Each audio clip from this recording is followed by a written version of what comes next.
तो इस कहानी के स्टार्टिंग में हमें एक सिस्टम विंडो दिखाया जाता है। उस सिस्टम विंडो में लिखा हुआ था कि तुम मर चुके हो और तुमने सिर्फ 34 सेकेंड ही सरवाइव किया है। फिर हमें इस स्टोरी का मेन कैरेक्टर को दिखाया जाता है जिसकी की हालत बहुत बुरी होती है और वो जमीन पे रेंग रहा होता है। वो रेंगते हुए आगे जाते हुए कहता है कि आखिर कोई इस जगह पर मर कैसे सकता है। हमें दिखाया जाता है कि हमारा मेन कैरेक्टर खड़ा होने की कोशिश कर रहा था लेकिन वो खड़ा नहीं हो पाता और फिर वो खांसने लगता है। फिर हमें दिखाया जाता है कि उस जगह के आसपास सिर्फ बिल्डिंग के टूटे हुए मलबे ही थे और उस मलबे के ऊपर कुछ पर्पल कलर के क्रिस्टल्स भी उगे हुए थे। और हमें दिखाया जाता है कि हमारा मेन कैरेक्टर वहीं साइड में लेट के हाफ रहा होता है। वो वहाँ लेट के अपने आप को कोस ही रहा था, तभी उसके आसपास पर्पल कलर का धुआं आने लगता है। और फिर हमें एक और सिस्टम विंडो दिखाया जाता है जिसमें लिखा हुआ था कि तुम मर गए हो और इस बार तुमने 12 मिनट और 7 सेकंड सरवाइव किया है। इस नर्क जैसी जगह पे हमारा मेन कैरेक्टर बार बार मर के जिंदा हो जा रहा है। फिर हमें दिखाया जाता है कि हमारा मेन कैरेक्टर खांसते खांसते जमीन से एक लाठी उठा लेता है और खड़ा होते हुए उस लाठी को अपनी डिफेंस की तरह यूज करते हुए कहता है, क्या बकवास है, आखिरकार मैं यहाँ पर कितनी बार मर चुका हूँ। और फिर वो अपने सामने देख के कहता है कि मुझे नहीं पता कि इस छोर के आखिर में मेरे लिए क्या इंतजार कर रहा है। हमें फिर दिखाया जाता है कि हमारा मेन कैरेक्टर एक पतली सी गली में जाने का सोच रहा होता है और वो गली पूरी तरह से सुनसान होती है और उसको उस गली में जाने से डर भी लग रहा था। फिर वो हिम्मत करके उस गली में दौड़ जाता है और कहता है कि मेरे पास अभी ज्यादा समय नहीं है और अगर मैं उस कोने तक पहुंच गया तो मैं कुछ देर तक आराम कर सकता हूं। हमें फिर दिखाया जाता है कि हमारे मेन कैरेक्टर के पीछे से कोई उस पर हमला करता है और इस बंदे के हमले से हमारा मेन कैरेक्टर का सर धड़ से अलग हो जाता है। और फिर हमें एक और बार सिस्टम विंडो दिखाया जाता है जहां लिखा हुआ था कि तुम फिर से मर गए और इस बार तुमने 7 घंटा 42 मिनट और 8 सेकंड सरवाइव किया है। हमारे मेन कैरेक्टर को यहाँ पे बार बार एक दर्द भरी मौत मिल रही है। कभी कोई मॉन्स्टर उसको कुचल देता है तो कभी कोई उसको बीच से काट देता है या कभी कभार कोई गॉब्लिन उसको बीच से फाड़ देता है। और ये कितना भयानक है, तुम्हें क्या लगता है? और आखिर कोई इस जैसे नर्क में अपने सर के बल क्यों ही कूदना चाहेगा, सिर्फ इसलिए कि उसको कूदने का मन था। हमें फिर दिखाया जाता है कि हमारे मेन कैरेक्टर के सामने एक गॉब्लिन मॉन्स्टर होता है जिसके हाथ में एक तलवार थी और हमारे अभी मेन कैरेक्टर के हाथ में एक सिर्फ लाठी है और वो अभी यहाँ पे ढंग से खड़ा भी नहीं हो पा रहा है। फिर वो मॉन्स्टर अपना तलवार लेके बहुत स्पीड में हमारे मेन कैरेक्टर की तरफ कूदता है उसे मारने के लिए और उस पे एक बहुत खतरनाक सा हमला भी कर देता है अपने तलवार की मदद से, जो सीधा जाके हमारे मेन कैरेक्टर की गर्दन पे जाके लगती है और उसका सर फिर से धड़ से अलग हो जाता है। फिर हमें हमारे मेन कैरेक्टर का कटा हुआ सर दिखाया जाता है जिसका की आंख अचानक से खुल जाता है और वो आंख चमक भी रही थी और उसका चेहरा हंस भी रहा था। फिर हमें इस कहानी का प्लॉट समझाया जाता है जो कि थोड़ा बहुत सोलो लेवलिंग से मिलता है। हमें बताया जाता है कि अचानक से एक दिन इस पूरे दुनिया में डंजन जैसी चीज खुलने लगी और उसी समय लोग अपनी ताकतों को जगाने लगे और फिर ये दुनिया एक दूसरी एरा में ही चली गई। लेकिन वहीं एक 0 स्टार पावरलेस बंदे में कोई भी चांसेस नहीं है किसी भी एबिलिटी को डेवलप करने की। फिर हमें कुछ लोगों को दिखाया जाता है जो कि एक प्रोटेक्शन सूट पहन के कुछ काला पानी जैसे नाले में कुछ ढूंढ रहे होते हैं। फिर हमें दिखाया जाता है कि वहाँ पर मौजूद एक बंदे को उस पानी में कुछ नहीं मिलता है और फिर वो अपने आप से कहता है कि लगता है कि आज का दिन भी मेरे लिए बहुत बुरा जाएगा। फिर हमें दिखाया जाता है कि हमारे मेन कैरेक्टर का नजर दीवार पर एक चमकती हुई पत्थर पे जाता है और फिर वो उस पत्थर को उस ऊंचाई से उतारने के लिए चला जाता है। उसे ऐसा करते हुए उसका एक कलीग भी देख लेता है। हमें फिर दिखाया जाता है कि वो आदमी उस पत्थर को लेने ही वाला था और फिर तभी उसका पैर फिसलता है और वो उस काले पानी में गिर जाता है और फिर उसका एक कलीग उसके तरफ दौड़ते हुए कहता है, ह्युनमुसी क्या तुम ठीक हो? और फिर वो खड़ा होते हुए कहता है कि हाँ मैं ठीक हूँ। हमें फिर दिखाया जाता है कि ह्युनमुसी का कलीग एक लड़की होती है और फिर वो चिंता में ह्युनमू से पूछती है कि तुम अपने आप को इतना पुश क्यों कर रहे हो। फिर हमें बताया जाता है कि हमारे मेन कैरेक्टर के पास कोई भी रास्ता नहीं है इस घटिया सी जिंदगी से बाहर निकलने का। फिर ह्युनमू का एक और कलीग उससे कहता है कि हाँ तुम ऊपर चढ़ने की क्यों कोशिश कर रहे थे ह्युनमू मेरे बच्चे, जिसपे कि ह्युनमू अपना मास्क उतारते हुए कहता है कि मैं थोड़ा और पैसा कमाने की कोशिश कर रहा था। फिर हमें एक टीवी को दिखाया जाता है जिसमें से आवाज आ रही होती है कि आज द टेसन क्लैन, जिसको कि ली जीटे लीड कर रहे थे, उन्होंने एक एस रैंक के डंजन को सक्सेसफुली रेड किया है और ये अब तक का तीसरी बार है इस दुनिया का जब एक एस रैंक के डंजन को सक्सेसफुली रेड किया गया है। और इस सक्सेसफुल खोज के लीडर का नाम है ली जीटे और उन्होंने कहा है कि ये सक्सेस मेरे क्लैन हंटर्स के मेहनत का नतीजा है। फिर हमारा सीन चेंज होता है और हमें चेंजिंग रूम का सीन दिखाया जाता है जहाँ ह्युनमू अपने काम पे जाने से पहले कपड़े बदल रहा था और फिर वहीं पर एक बंदा आके कहता है कि क्या आप क्यांग ह्युनमू सी है? मेरा नाम रॉबर्ट ली है और मैं एक लॉयर हूँ। फिर वो लॉयर कहता है कि पहले मैं कहना चाहता हूँ कि मुझे खेद है कि आपके पिता पिता इस दुनिया में अब नहीं रहे, लेकिन मैं यहाँ पर इसलिए आया हूँ ताकि मैं आपको वो दे सकूं जो आपके पिता ने आपके लिए छोड़ा है। हमें फिर दिखाया जाता है कि कैंग के पिता ने एक सिक्के जैसी चीज कैंग के लिए छोड़ा था। फिर हमारा सीन चेंज होता है और हमें एक रिपोर्टर को दिखाया जाता है जो कि किसी का इंटरव्यू ले रही थी, और यही बंदा है जिसके बारे में पहले टीवी में बताया जा रहा था। वो रिपोर्टर उस बंदे से कहती है कि मुझे खुशी है कि आपने कोरिया का असली पावर को पूरी दुनिया को दिखाया है, जिसपे कि वो बंदा कहता है कि मैं और इससे आगे जाना चाहता हूँ। फिर हमें कैंग को दिखाया जाता है जो कि इस इंटरव्यू को देख रहा था। वो अपने मन में कहता है कि मुझे भी वहाँ खड़ा रहना है जहाँ पर वो खड़ा है, और फिर वो अपने पिता का आखिरी निशानी को अपने मुट्ठी में बंद करके कहता है मैं भी देखना चाहता हूँ कि मेरी हाथ कितना दूर तक फैल सकता है। और कैंग जैसे ही ये कहता है उसके हाथ में से एक तेज रोशनी निकलने लगती है, जिसे देख के कैंग को कुछ समझ में नहीं आता और वो चिल्लाने लगता है। फिर हमें एक बार और सिस्टम विंडो दिखाया जाता है और इस बार यहाँ लिखा हुआ था वेलकम, और फिर हमारा कैंग एक नई जगह पर टेलीपोर्ट हो जाता है, जो देख के कैंग को कुछ समझ में नहीं आ रहा था। वो अपने आसपास देखता है कि वो आखिर है कहाँ, लेकिन उसे कुछ समझ में नहीं आ रहा था। वहाँ पे बहुत ठंड भी थी, और फिर हमें दिखाया जाता है कि कैंग पे हमला होता है और वो वहीं रेंगने लगता है। वो सिस्टम विंडो बताता है कि यहाँ की डिफिकल्टी लेवल हेल है और तुम एक एपोक्लिप्स स्टार में घुस रहे हो। लगता है कि कैंग किसी अजीब से प्लेनेट पर टेलीपोर्ट हो गया है। हमें फिर दिखाया जाता है कि एक पुतला जैसा रोबोट कैंग पे हमला कर रहा था, और यहाँ पे इसकी जैसे कई रोबोट थे जो कैंग पे हमला कर रहे थे। वो सब मिलके कैंग को बहुत बुरी तरह से धो रहे थे, और फिर उसका सिस्टम विंडो बताता है कि तुम फिर से मर गए, और इस बार तुम 5 दिन 8 घंटे 4 मिनट और 16 सेकंड सरवाइव किए हो। फिर हमें दिखाया जाता है कि कैंग एक लाठी की मदद से अपने आप को प्रोटेक्ट कर रहा था, और वो ये सब चीज से तंग आके चिल्ला के कहता है बस करो। फिर हमें दिखाया जाता है कि कैंग यहाँ पे अब मॉन्स्टर से अच्छे से लड़ पा रहा होता है, लेकिन अभी भी वो मॉन्स्टर कैंग से बहुत तेज होता है। फिर हमें दिखाया जाता है कि वो मॉन्स्टर कैंग का वो हाथ काट देता है जिससे कि वो लाठी पकड़ा हुआ था, और फिर वो मॉन्स्टर हंसने लगता है। लेकिन फिर वो मॉन्स्टर थोड़ा हैरान हो जाता है क्योंकि कैंग ने उस लाठी को अपने दूसरे हाथ से पकड़ लिया था, और फिर कैंग उस लाठी के नोकीले वाले हिस्से को उस मॉन्स्टर के सर में घुसा देता है। कैंग यहाँ पर कहता है कि उसे इस चीज को सरवाइव करना होगा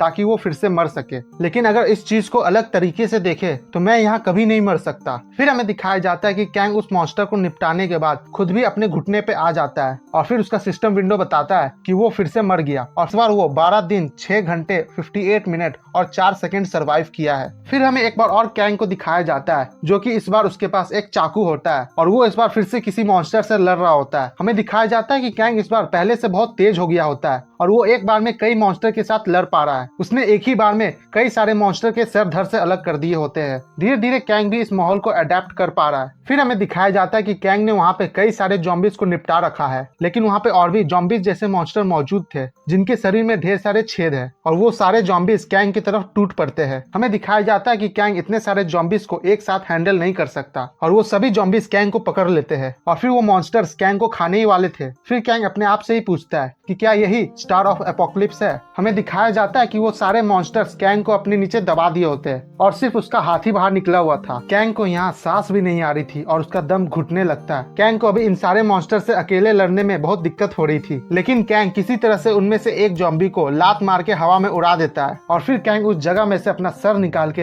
एक लंबा सांस लेता है, और फिर वो खुद दूसरे मॉन्स्टर्स को काट लेता है। अभी देखने से ये नहीं लग रहा कि वो मॉन्स्टर्स कैंग पे हमला कर रहे हैं, बल्कि ये लग रहा है कि कैंग एक मॉन्स्टर की तरह उन मॉन्स्टर्स पे हमला कर रहा है। फिर हमें दिखाया जाता है कि कैंग एक मॉन्स्टर का सर पकड़ के उसकी आंख फोड़ देता है, और फिर एक और मॉन्स्टर का सर अपने पैर से कुचल देता है। फिर कैंग कहता है कि यहाँ पे मैं कुछ भी करूँ, यहाँ कुछ फर्क नहीं पड़ता। फिर हमें दिखाया जाता है कि कैंग अब उन मॉन्स्टर्स को हैंडल कर पा रहा है। फिर कैंग कहता है कि इससे कोई फर्क नहीं पड़ता कि ये एक नर्क है कि एपोक्लिप्स, मैं सभी को खत्म कर दूंगा। फिर हमें दिखाया जाता है कि कैंग ने उन मॉन्स्टर्स को मार मार के लाशों का पहाड़ बना दिया था। फिर उसका सिस्टम विंडो बताता है कि ये क्वेस्ट कंप्लीट हो गया। फिर हमें कैंग को दिखाया जाता है जो कि अब एक अलग आदमी लग रहा है, और फिर उसका सिस्टम बताता है कि इस बार उसने 36 दिन और 3 सेकंड सरवाइव किया है। हमें फिर दिखाया जाता है कि कैंग के पीछे वाला चांद पूरी तरह से लाल हो जाता है, और फिर उसका सिस्टम विंडो बताता है कि द सैटरिंग स्टार गॉल उसे देख रहा है, और दूसरे विंडो में लिखा हुआ था कि द स्टारविंग स्टार यो गॉलमी भी उसे देख रहा है, और तीसरे विंडो में लिखा हुआ था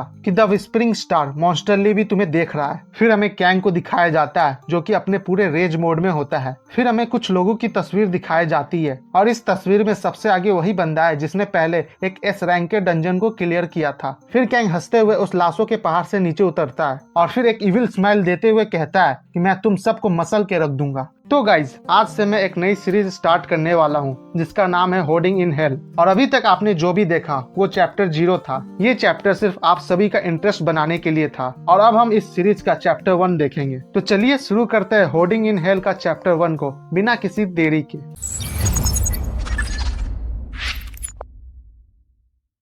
तो चैप्टर के स्टार्टिंग में हमें कुछ बंदों को दिखाया जाता है जो कि कुछ प्रोटेक्टिव सूट पहन के एक काले पानी जैसे नाले में कुछ ढूंढ रहे होते हैं। हमें फिर एक बंदे को दिखाया जाता है जिसको कि उस पानी में कुछ नहीं मिला होता है। वो फिर अपने आप से कहता है कि लगता है आज का दिन भी उसका बर्बाद हो गया। फिर उस बंदे की नजर किसी चीज पे जाती है। उसका ध्यान पर्पल कलर के एक चमकते हुए पत्थर पे जाती है जो कि बहुत ऊंचाई में थी और वो उस पत्थर को देख के उसके तरफ बढ़ता है और कहता है कि इतने बड़े पत्थर से मेरा आज का कोटा कंप्लीट हो जाएगा। और फिर वो उस पत्थर को पाने के लिए उस दीवार पे चढ़ने की कोशिश करने लगता है और ऐसा करते हुए उसका एक कलीग भी देख लेता है। हमें दिखाया जाता है कि वो उस पत्थर को पकड़ने ही वाला था लेकिन तभी उसका पैर फिसलता है और वो उस काले पानी में जा गिरता है। फिर उसका एक कलीग उसके तरफ दौड़ते हुए कहता है, ह्युनमुसी क्या तुम ठीक हो? और फिर ह्युनमुसी खड़ा होते हुए कहता है कि मैं ठीक हूँ। वो कलीग भी अपना मास्क उतारता है। हमें फिर पता चलता है कि वो कलीग एक लड़की थी और ये एक कॉलेज रिसर्च असिस्टेंट है और इसका नाम यूमिन है। वो कहती है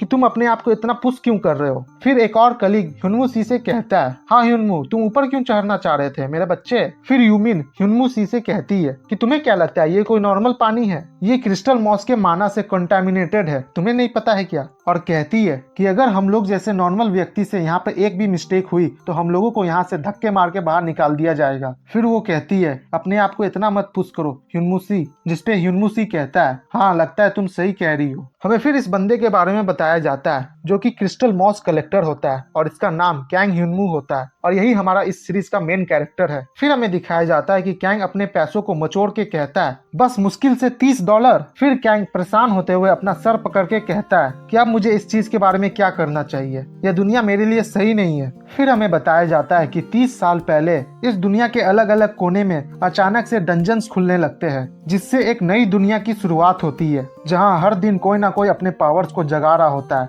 लेकिन हमारे मेन कैरेक्टर को अभी तक कोई पावर्स नहीं मिली है। वो एक 0 स्टार पावरलेस बंदा है और उसके पास कोई भी एबिलिटीज को डेवलप करने का चांस नहीं है। फिर हमें कैंग को दिखाया जाता है जो अपने आप को कोस रहा था कि उसे इस दुनिया ने एक सिंगल मौका भी नहीं दिया, लेकिन तभी उसके पीछे से कोई उसे बुलाता है और फिर जब वो पीछे देखता है तो वो बंदा कहता है कि मुझे आपसे मिलके अच्छा लगा, मेरा नाम रॉबर्ट ली है और मैं एक लॉयर हूँ और मैं यहाँ पर इसलिए आया हूँ ताकि मैं आपको वो दे सकूँ जो आपके पिता ने आपके लिए छोड़ा है। जो सुन के कैंग थोड़ा सा कंफ्यूज होता है और फिर कहता है कि मेरे पिता ने मेरे लिए कुछ छोड़ा भी है। फिर वो लॉयर कहता है कि पहले मैं ये कहना चाहूंगा कि मुझे खेद है कि आपके पिता अब इस दुनिया में नहीं रहे। फिर कैंग उस लॉयर से कहता है क्या आप मेरे से बात कर रहे हैं? मेरे कोई पेरेंट्स नहीं है। फिर हमें दिखाया जाता है कि उस लॉयर ने कैंग को एक नेकलेस दिया होता है। फिर हमारा सीन चेंज होता है और हमें दिखाया जाता है कि कैंग और उसकी वही कलीग दोस्त एक बस स्टॉप पे बैठे हुए थे। कैंग उस नेकलेस को अपनी दोस्त को दिखाते हुए कहता है कि मुझे नहीं लगता ये नेकलेस बहुत महंगा होगा, जिसपे कि योमिन उसे कहती है कि ये एक रिटर्न स्टोन है और इसके बारे में कैंग को कुछ नहीं पता होता है। कैंग उससे पूछता है कि ये रिटर्न स्टोन क्या होता है, जिसपे कि योमिन उसे बताती है कि ये एक आइटम है जिसको कि हंटर यूज करते हैं ताकि वो डंजन से भाग पाए। फिर योमिन कहती है कि मुझे श्योर है कि मैंने सुना था कि इसे सिर्फ एक ही बार यूज किया जा सकता है। फिर कैंग कहता है कि मेरे लिए ये कोई क्यों छोड़ेगा और फिर ये सुन के योमिन कहती है कि मुझे पता है कि तुम वैसे भी कोई डंजन में नहीं घुस सकते। और ये सुन के कैंग अपना शर्मिंदा सा शकल बनाने लगता है। फिर योमिन कहती है कि मुझे माफ कर देना, मेरा ये कहने का मतलब नहीं था। जिसपे कैंग कहता है कि ये ठीक है, मुझे पता है कि तुम क्या कहना चाह रही थी। फिर योमिन कैंग से कहती है कि क्या तुमने ली जीटे के बारे में सुना, वो अभी ट्रेंडिंग चल रहा है। जिसपे कैंग कहता है कि मुझे उससे फर्क नहीं पड़ता और चलो बस आ गई है, मैं अब चलता हूँ। फिर हमें दिखाया जाता है कि कैंग अपने रूम में टीवी के सामने बैठा हुआ था और उस टीवी में ली जीटे के बारे में ही बताया जा रहा था। उस टीवी से आवाज आती है कि आज टेसन क्लैन, जिसको कि ली जीटे लीड कर रहे थे, उन्होंने एक एस रैंक के डंजन को सक्सेसफुली रेड किया है और ये इस दुनिया का तीसरी बार है कि एक एस रैंक के डंजन को सक्सेसफुली रेड किया गया है और इस खोज का पूरा श्रेय ली जीटे को ही जाता है, जिन्होंने अपने सक्सेस पे ये कहा है कि ये उनके क्लैन हंटर्स के मेहनत का नतीजा है। फिर हमें ली जीटे को दिखाया जाता है जिसके सामने एक रिपोर्टर बैठ के उसका इंटरव्यू ले रही थी। वो रिपोर्टर ली जीटे से कहती है कि मैं इस रेड से बहुत खुश हूँ क्योंकि इससे आपने पूरी दुनिया को कोरिया का असली पावर को दिखाया है। फिर कैंग ली जीटे को देख के कहता है, ली जीटे ये बहुत अमीर और ताकतवर आदमी है और ऊपर से ये बहुत पॉपुलर और देखने में भी बहुत अच्छा है और ये अपने मुंह में एक चांदी का चम्मच लेके पैदा हुआ है। और फिर कैंग उस नेकलेस को अपने हाथ में पकड़ के कहता है और वहीं उसके पास सिर्फ ये एक बेकार सा पत्थर है। फिर कैंग कहता है कि मैं ये हवा में नहीं कह रहा, अगर मेरे पास भी उसकी जैसा चांस होता तो मैं वो सब करता जो मैं कर सकता था ताकि मैं और ताकतवर बन सकता। फिर हमें दिखाया जाता है कि कैंग ने जिस हाथ से उस पत्थर को पकड़ा था उस हाथ से बहुत तेज रोशनी निकलने लगती है और ये रोशनी देख के कैंग को कुछ समझ में नहीं आता और वो चिल्लाने लगता है और फिर वो रोशनी धीरे धीरे बहुत तेज होने लगती है। फिर हमें एक सिस्टम विंडो दिखाया जाता है जिसपे लिखा हुआ था वेलकम। फिर हमें दिखाया जाता है कि कैंग एक नई जगह पर टेलीपोर्ट हो जाता है जो देख के कैंग को कुछ समझ में नहीं आ रहा था। हमें दिखाया जाता है कि उस जगह का चांद पूरी तरह से लाल था।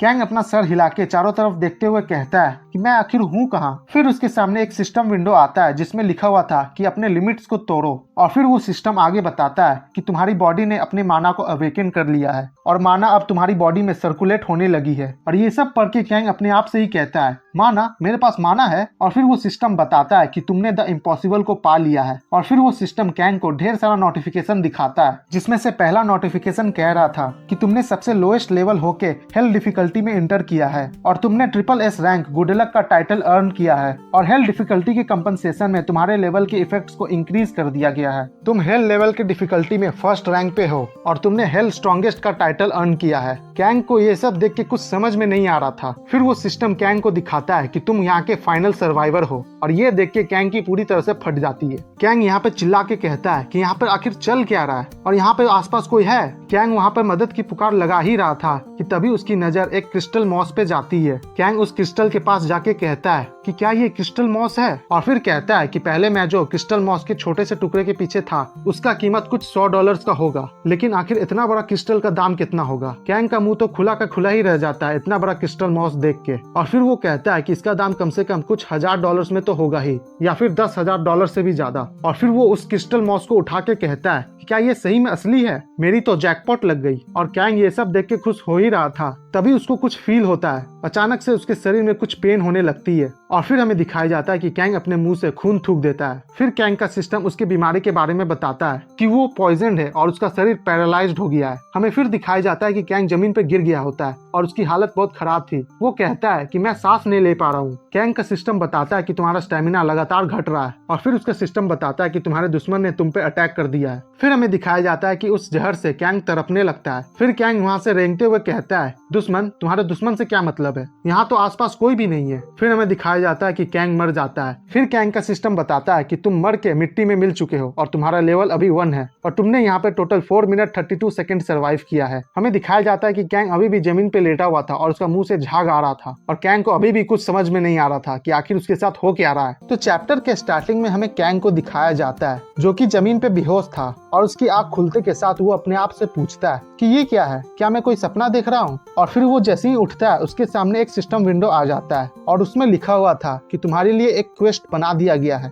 जिसका की नाम फर्स्ट नाइट इन हेल है और ये क्वेस्ट स्टार्ट हो चुका है। तुम्हें इस क्वेस्ट में सुबह तक सरवाइव करना होगा। ये सब देख के कैंग की पूरी तरह से फट जाती है और वो अपना शकल बनाने लगता है। फिर कैंग वहाँ से भागते हुए पागलों की तरह चिल्लाने लगता है और कहता है कि मुझे नहीं पता कि मेरे साथ ये कौन कर रहा है, लेकिन जो भी मेरे साथ ये कर रहा है मैं उसे छोड़ूंगा नहीं और मैं उससे मेरा इस चीज का रिवेंज लेके रहूंगा। फिर हमें एक और सिस्टम विंडो दिखाया जाता है जहाँ कैंग फिर से मर गया होता है और इस बार वो 5 मिनट 22 सेकंड सर्वाइव किया है। फिर हमें दिखाया जाता है कि कैंग अपने घुटने पे आके एक जगह प्रार्थना कर रहा होता है और हमें बताया जाता है कि कैंग अभी तक 8 बार मर चुका है। फिर कैंग भगवान से माफी मांगते हुए कहता है, हे अल्लाह, हे बुद्धा, मुझे माफ कर दो, मैंने जो भी गलती अभी तक की है। हमें फिर बताया जाता है कि कैंग फिर से मर गया है और इस बार वो 11 मिनट और 13 सेकंड सर्वाइव किया है। कैंग यहाँ पे बार बार इसलिए मर रहा है क्योंकि यहाँ की हवा बहुत पॉइजनस है। हमें फिर दिखाया जाता है कि कैंग एक जगह बैठ के ब्रीथिंग प्रैक्टिस कर रहा होता है और इस कारण से कैंग को 2 सिस्टम विंडो आती है जिसमें से कि पहला विंडो में लिखा हुआ था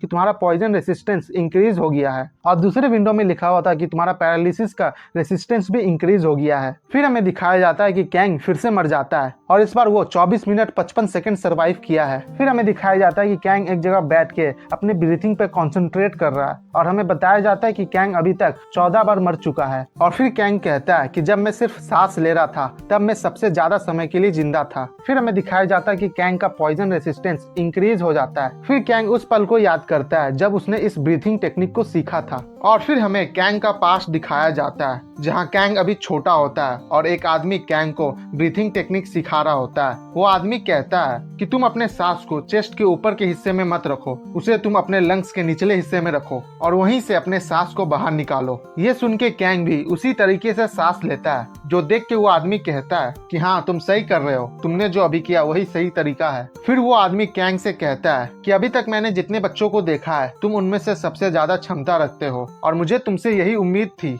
और फिर हमें दिखाया जाता है कि कैंग का लेवल अप हो जाता है और फिर वो फिर से मर जाता है। इस बार वो 1 घंटा 41 मिनट और 21 सेकंड सरवाइव किया था। फिर हमें कैंग को दिखाया जाता है जो अपना ब्रीथिंग एक्सरसाइज कंप्लीट कर लिया होता है और हमें बताया जाता है कि कैंग अभी तक 28 बार मर चुका है। फिर कैंग कहता है कि ये बहुत अजीब है, मुझे ऐसा लग रहा है कि मेरी बॉडी बहुत हल्की हो गई है और कहता है कि क्या ये मेरे लेवल बढ़ जाने से हुआ है। फिर कैंग का सिस्टम उसे एक विंडो दिखाता है जहाँ पर लिखा हुआ था कि तुम्हारे शरीर में पॉइजन का मात्रा क्रिटिकल लेवल पे पहुंच चुका है। फिर उसका सिस्टम उसे बताता है कि तुमने एक रेयर स्किल पॉइजन ब्लड सीख लिया है और अब तुम्हें कोई भी पॉइजन से डैमेज नहीं पहुंचेगा। ये देख के कैंग थोड़ा हैरान होता है और फिर वो कहता है कि आखिर उसके साथ अभी हुआ क्या, और कहता है कि कहीं ऐसा तो नहीं कि मेरे ब्रीथिंग टेक्निक से मैं अब पॉइजन से रेजिस्टेंस हो गया हूँ, जिससे कि मुझे अब एक नया रेयर स्किल मिला है जो कि है पॉइजन ब्लड। फिर कैंग कहता है क्या बकवास है, क्या कुछ ऐसा भी हो सकता है। फिर कैंग उन क्रिस्टल मॉस को देखते हुए कहता है कि यहाँ पे चारों तरफ ये क्रिस्टल मॉस फैले हुए हैं। और फिर कैंग उनमें से एक क्रिस्टल मॉस को उठा के कहता है और मुझे लगता है कि ये सारे क्रिस्टल मॉस असली है, और अपने मन में सोचता है कि क्या वो इसे बेच सकता है। फिर कैंग के सामने एक और सिस्टम विंडो आता है जहाँ पर लिखा हुआ था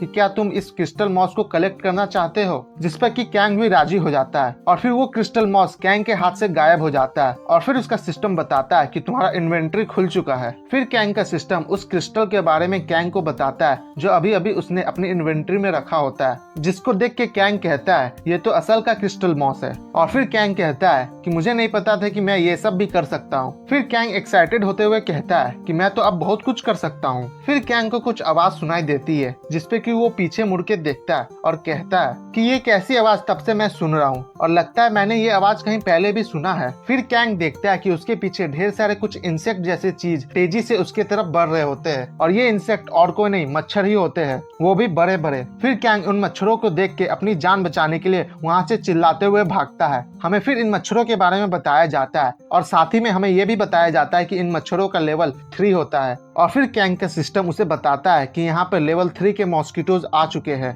जो सुन के कैंग कहता है ये तो मैं भी देख सकता हूँ। फिर हमें दिखाया जाता है कि वो मच्छर कैंग को चारों तरफ से झुंड बना के घेर लेते हैं और ये सब देख के कैंग कहता है कि आखिर ये किस टाइप के मच्छर है। फिर कैंग का सिस्टम उसे बताता है कि तुम्हारे एबिलिटीज को इंक्रीज कर दिया गया है क्योंकि तुम्हें हेल स्ट्रॉन्गेस्ट का टाइटल मिला है। फिर हमें दिखाया जाता है कि कैंग उनमें से एक मच्छर को पकड़ता है और फिर उसके बाद सभी मच्छर कैंग के मुंह के अंदर घुस जाते हैं और फिर वो सभी मच्छर मिलके कैंग का पूरा शरीर का खून चूस जाते हैं। फिर हमें दिखाया जाता है कि उन सभी मच्छरों के पेट में कुछ गड़बड़ी होने लगती है कैंग का खून पीने के बाद, और फिर एक एक करके सभी मॉन्स्टर्स अपने आप ही फटने लगते हैं और धीरे धीरे वहाँ मौजूद सभी मच्छर अपने आप ही फट जाते हैं। फिर हमें बताया जाता है कि कैंग फिर से मर गया है और इस बार वो 6 घंटा 18 मिनट और 1 सेकंड सरवाइव किया है। फिर हमें दिखाया जाता है कि कैंग की आंख खुलती है और अभी उसका लेवल अप भी हुआ है और उसे एक नॉर्मल अचीवमेंट भी मिला है क्योंकि उसने 100 से भी ज्यादा मच्छरों को जहर देके मार दिया और इसी से उसका पॉइजन ब्लड का पावर भी इंक्रीज हो चुका है। फिर कैंग वहीं लेटे हुए कहता है ये क्या है, और फिर अपने हाथों को देखते हुए कहता है कि तुम्हारे कहने का ये मतलब है कि वो मच्छर इसलिए मरे कि उन्होंने मेरा खून पिया है जिससे कि वो पॉइजन हो गए। फिर कैंग का सिस्टम उसे दिखाता है कि तुम्हें एक बीमारी हो गई है और इस बीमारी से तुम्हारी हेल्थ धीरे धीरे घटने लगी है। ये सब देख के कैंग अपने सिस्टम पे चिल्लाता है तुम क्या बकवास कर रहे हो, और फिर कैंग वहीं गिर जाता है और कहता है कि मैं अभी अभी मर के वापस आया हूँ और तुम मेरे साथ ये बकवास कर रही हो। फिर कैंग का सिस्टम उसे बताता है कि तुमने एक नई स्किल सीखी है जो कि है डिसमेंटल, जिसको देख के कैंग कहता है कि अब ये क्या है। फिर कैंग का सिस्टम कैंग को कुछ और विंडोज दिखाता है जहाँ पर लिखा हुआ था कि तुम्हारे शरीर में बहुत सारे बैक्टीरिया पनप गए हैं जिससे कि तुम्हारा हेल्थ 10% से नीचे गिर गया है, लेकिन तुम्हें लास्ट मैन स्टैंडिंग का टाइटल मिला हुआ है जिससे कि तुम रीजनरेट कर रहे हो। कैंग अपने सामने इतने सारे सिस्टम विंडो को देख के कहता है कि लगता है ये सिस्टम मेरे साथ मजाक कर रहा है क्योंकि ये बार बार अपने आप ही चालू बंद हो रहा है। फिर कैंग की नजर उस डिसमेंटल स्किल वाले विंडो पे जाती है और फिर वो कहता है मुझे ये स्किल कब मिली? और फिर वो कहता है लेकिन कोई बात नहीं, ये ऐसे भी एक नॉर्मल स्किल ही है और लगता है मुझे ये स्किल तब मिली जब मैंने वो चेयर को तोड़ा। फिर कैंग कहता है कि अगर यहाँ पे इतने बड़े बड़े मच्छर मिल सकते हैं तो यहाँ पर कुछ भी हो सकता है। और फिर वो खड़ा होकर एक चेयर उठा लेता है और कहता है कि चलो पहले ये स्किल को ट्राई करके देखते हैं। और फिर वो डिसमेंटल कहता है। कैंग का डिसमेंटल कहते ही वो चेयर का पार्ट पुर्जा अपने आप ही खुल जाता है, जो देख के कैंग इम्प्रेस हो जाता है और कहता है कि ये स्किल तो बहुत ऑसम है। और फिर वो एक स्टिक उठा के कहता है कि अगर मुझे ये स्किल किसी चीज को तोड़ने से मिली है तो अगर मैं किसी चीज को बनाऊं तो मुझे क्रिएटर का स्किल मिल जाएगा। फिर हमें दिखाया जाता है कि कैंग को वो स्किल मिल भी जाती है और उस स्किल का नाम था क्रिएशन, जो कि एक नॉर्मल लेवल का स्किल है। कैंग इस स्किल को पाके बहुत ही खुश हो जाता है। फिर कैंग अपने विंडो की तरफ देखते हुए कहता है कि मुझे आज 2 नॉर्मल स्किल मिला है, तो चलो मैंने सोचा था कि मैं ये बाद में करूंगा लेकिन अब मैं ये कर सकता हूँ। फिर कैंग एक्साइटेड होते हुए कहता है कि चलो पहले मैं एक शेल्टर बनाता हूँ। तो चैप्टर के स्टार्टिंग में हमें कैंग को दिखाया जाता है जो एक जगह बैठ के कुछ एनर्जी बॉल जैसा चीज क्रिएट कर रहा होता है। और फिर वो कहता है कि मुझे नहीं पता कि मैं इस जगह पर और कितने दिन तक अटका रहूंगा और साथ ही साथ मुझे ये भी नहीं पता कि आगे जाके मेरे को और क्या खतरनाक अपोनेंट्स मिलने वाले हैं और अगर मुझे यहाँ पर लंबे समय तक जिंदा रहना है तो मुझे एक शेल्टर बनाना होगा। फिर कैंग अपनी इन्वेंट्री में उस क्रिस्टल मॉस को चेक करने लगता है कि उसके इन्वेंट्री में अभी तक कितने क्रिस्टल मॉस पड़े हैं। फिर कैंग की नजर जमीन पे पड़े एक न्यूज़पेपर पर जाती है। फिर कैंग उस न्यूज़पेपर को उठा के पढ़ने लगता है लेकिन उसे उस न्यूज़पेपर की भाषा समझ में नहीं आ रही थी। फिर कैंग का सिस्टम उसे दिखाता है कि उसे एक और नॉर्मल स्किल मिला है और इस स्किल से कैंग किसी भी प्रकार का लैंग्वेज को आराम से पढ़ सकता है। फिर कैंग उस विंडो को अपने सामने से हटाते हुए कहता है कि यहाँ पे तो हर प्रकार का स्किल्स मौजूद है जो भी मुझे चाहिए होता है। फिर कैंग अपनी उस स्किल की मदद से उस न्यूज़पेपर को पढ़ने का कोशिश करता है। उस न्यूज़पेपर पर लिखा हुआ था twin star, star of twins और फिर कुछ अलग अलग लोगों के नाम भी लिखे हुए थे। वहाँ पर टेसन गिल्ड का मालिक ली जीटे के बारे में भी लिखा हुआ था। कैंग इस नाम को पढ़ के कहता है ली जीटे, क्या ये वही ली जीटे है टेसन गिल्ड का? फिर कैंग ये सब पढ़ते हुए अपने मन में सोचते हुए कहता है कि मुझे पक्का नहीं पता कि यहाँ का सिचुएशन कैसा है लेकिन देखने से ऐसा लग रहा है कि ये जगह भी उसी जगह से रिलेटेड है जहाँ से मैं आया हूँ। फिर कैंग कहता है क्या ऐसा तो नहीं कि ये वही जगह है लेकिन फ्यूचर में और अब ये दुनिया तहस नहस हो गई है? फिर कैंग इस बात को इग्नोर करते हुए कहता है कि छोड़ो इस बात को, अगर मुझे पता भी चल जाएगा तो भी मैं इसमें कुछ नहीं कर सकता। और फिर कैंग कहता है कि चलो पहले वो करते हैं जो मैं कर सकता हूँ। और हमें दिखाया जाता है कि कैंग के सामने अभी बहुत सारे मच्छरों के लाशें पड़े हुए थे और फिर कैंग डिसमेंटल कहता है। फिर हमें दिखाया जाता है कि कैंग थकान के मारे जमीन पर लेट जाता है क्योंकि डिसमेंटल स्किल को यूज करने के कारण कैंग का बहुत सारा माना ड्रेन हो चुका है। हमें फिर सिस्टम विंडो दिखाया जाता है कि कैंग को उन मच्छरों से बहुत सारे आइटम्स मिले होते हैं जो कि था मच्छर का स्टिंग्स, पंख और खून। फिर कैंग उन तीनों में से एक एक चीज उठा के एक जगह रखता है और कहता है कि मुझे डिसमेंटल से बहुत कुछ मिल गया है लेकिन मैं आखिर इनका कर क्या सकता हूँ। फिर कैंग अपना क्रिएशन स्किल का यूज करता है जिससे कि एक रेयर लेवल का आइटम बनता है जो कि था हेल डार्ट और ये देख के कैंग थोड़ा हैरान हो जाता है। फिर कैंग उस डार्ट को देखते हुए कहता है कि लगता है मैं इस डार्ट को अपने दुश्मनों पर इस्तेमाल कर सकता हूँ। फिर कैंग कहता है कि मुझे अब ये आसान लग रहा है क्योंकि मुझे बहुत आसानी से एक रेयर आइटम मिल गया है। फिर कैंग कहता है कि मुझे अब इस पे अपना रिसर्च करना होगा। फिर हमें दिखाया जाता है कि कैंग उन सारे मटेरियल्स का यूज करके उसे हेल डार्ट में कन्वर्ट कर देता है और फिर कहता है कि क्या मेरे पास बस इतने ही मटेरियल्स थे? फिर कैंग को अपने प्रोडक्शन स्किल को यूज करने पे बहुत सारा इनाम मिलता है जिसमें से कि उसे एक लेजेंडरी एग मिलता है और हमें इस लेजेंडरी अंडे के बारे में नहीं बताया जाता है कि ये किस चीज का अंडा है।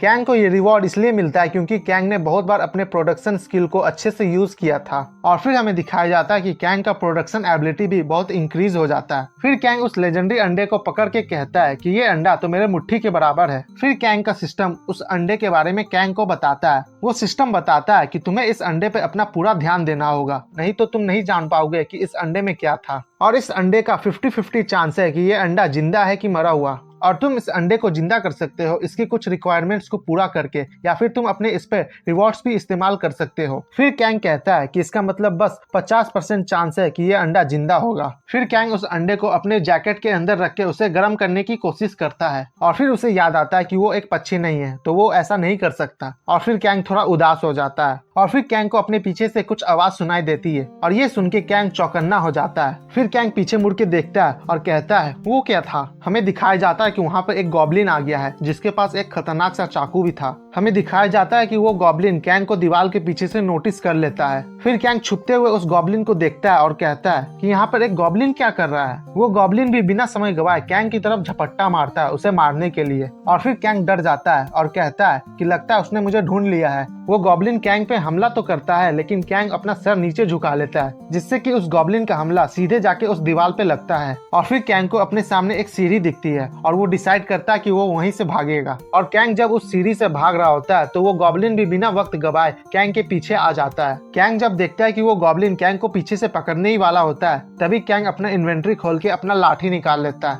लेकिन जब कैंग अचानक से अपने लाठी से उस गॉब्लिन पे हमला करने ही वाला था तभी वो गॉब्लिन हवा में कूद जाता है और कैंग के ऊपर आ जाता है और फिर वो गॉब्लिन जमीन पे लैंड करता है। हमें फिर इस गॉब्लिन के बारे में बताया जाता है जो कि एक रेड कैप गॉब्लिन है और इसका लेवल 20 है। वो गॉब्लिन जमीन पे लैंड करते के साथ बहुत फुर्ती में फिर से कैंग पे हमला करता है, लेकिन इस बार कैंग उस गॉब्लिन के हमलों को डॉज कर पा रहा था। लेकिन अभी भी वो गॉब्लिन कैंग से बहुत तेज था और यही कारण है कि वो गॉब्लिन कैंग का हथियार तोड़ देता है। फिर हमें दिखाया जाता है कि वो गॉब्लिन अपने भाषा में कुछ कहता है जो सुन के कैंग पूरी तरह से शॉक हो जाता है और कंफ्यूज भी। वो कहता है कि एक मॉन्स्टर बोल भी सकता है, लेकिन मुझे नहीं पता कि इसने अभी अभी क्या कहा। वो मॉन्स्टर लगातार कैंग पे जानलेवा हमला कर ही जा रहा था। फिर कैंग अपने इन्वेंट्री से वो हेल डार्ट निकालता है और अपना पूरा जोर लगा के उस गॉब्लिन की तरफ फेंक देता है, लेकिन ये मॉन्स्टर भी बहुत चालाक था। वो अपने तलवार की मदद से कैंग के डार्ट को डिफ्लेक्ट कर देता है। हमें दिखाया जाता है कि उस मॉन्स्टर ने कुछ डार्ट्स को तो बीच से काट दिया होता है। फिर हमें दिखाया जाता है कि कैंग अपने छाती पे हाथ रख के हाफ रहा होता है और हमें ये भी दिखाया जाता है कि कैंग का एक डार्ट उस मॉन्स्टर के एक हाथ में लग भी जाता है और उस डार्ट के कारण से उस मॉन्स्टर का हाथ में कुछ बदलाव आने लगती है, जो देख के वो मॉन्स्टर थोड़ा कंफ्यूज हो जाता है और फिर वो मॉन्स्टर चाकू निकाल के अपना ही हाथ काट देता है। फिर कैंग ये सब देख के कहता है कि इस कमीने ने तो अपना हाथ ही काट दिया। फिर कैंग कहता है कि क्या उस मॉन्स्टर का हाथ मेरे कारण से उस तरह से हो रहा था क्योंकि उस डार्ट में मेरा कुछ खून लग गया था जब मैं उस डार्ट को उस पे फेंक रहा था तब, और क्या यही मतलब है मेरे पॉइजन ब्लड होने का। फिर कैंग देखता है कि वो मॉन्स्टर वहाँ से गायब हो गया होता है और कैंग कहता है वो कहाँ गया, वो भाग गया, आखिर वो गया कहाँ। और फिर हमें दिखाया जाता है कि वो मॉन्स्टर कैंग के ऊपर होता है। उस मॉन्स्टर का प्लान था कि वो हवा में जाके कैंग के पीछे आ जाएगा और पीछे से ही वो कैंग पे हमला करेगा। कैंग भी इस प्लान को समझ जाता है और फिर वो कहता है कि लगता है अब मेरा काम तमाम होने वाला है। और फिर हमें दिखाया जाता है कि वो मॉन्स्टर सक्सेसफुली अपने प्लान को अंजाम दे देता है। उसने पीछे से कैंग को जख्मी कर दिया होता है और फिर कैंग वहीं बेहोश हो जाता है। वो मॉन्स्टर अपना पैर कैंग के ऊपर रख के हंसने लगता है और फिर कुछ अपनी भाषा में कहता है। फिर वो कैंग को वहीं छोड़ के वहाँ से जाने लगता है और फिर वो कहता है कि अभी भी यहाँ पे इंसान बाकी है। हमें दिखाया जाता है कि कैंग अभी मरा नहीं है और वो ये बात सुन लेता है और हंसने लगता है। तो चैप्टर के स्टार्टिंग में हमें कैंग को दिखाया जाता है जिसका कि घाव जो पिछले चैप्टर में उस गॉब्लिन मॉन्स्टर ने कैंग को दिया था वो अब पूरी तरह से भर चुका है। और फिर हमें एक सिस्टम विंडो दिखाया जाता है जहाँ पर लिखा हुआ था कि तुम्हारा स्टेमिना 10% से नीचे गिर गया है और फिर तुम फिर से रिजरेक्ट हो जाओगे क्योंकि तुम्हारे पास द लास्ट टाइटल का एक पर्क है। फिर कैंग निराश होते हुए कहता है वो साले कमीने गॉब्लिन्स कहीं के, मैं उनसे अपना बदला लेके रहूंगा। फिर हमें दिखाया जाता है कि कैंग का एक क्वेस्ट कंप्लीट हो जाता है और फिर कैंग वहीं लेटे हुए हाफते हुए कहता है आखिरकार ये क्वेस्ट खत्म हुआ। और फिर हमें दिखाया जाता है कि कैंग वहीं जमीन पे लेटा हुआ था और हमें वो सिस्टम विंडो के थ्रू बताया जाता है कि कैंग का वो quest first night in hell अब कंप्लीट हो चुका है। और ये देख के कैंग को भी थोड़ी हिम्मत आती है और फिर हमें दिखाया जाता है कि कैंग को उस क्वेस्ट को कंप्लीट करने के इनाम पे बहुत सारे रिवॉर्ड्स मिलते हैं जिसमें कि कैंग को एक सिल्वर बॉक्स मिलता है। लेकिन कैंग का ये क्वेस्ट बहुत डिफिकल्ट था कैंग के लेवल के हिसाब से, इसलिए इसके कंपनसेशन के तौर पे कैंग का ये सिल्वर बॉक्स एक गोल्ड बॉक्स में कन्वर्ट हो जाता है। फिर कैंग का सिस्टम उसे बताता है कि वो अपना रिटर्न स्टोन यूज कर सकता है जब तक कि उसका अगला क्वेस्ट स्टार्ट नहीं हो जाता।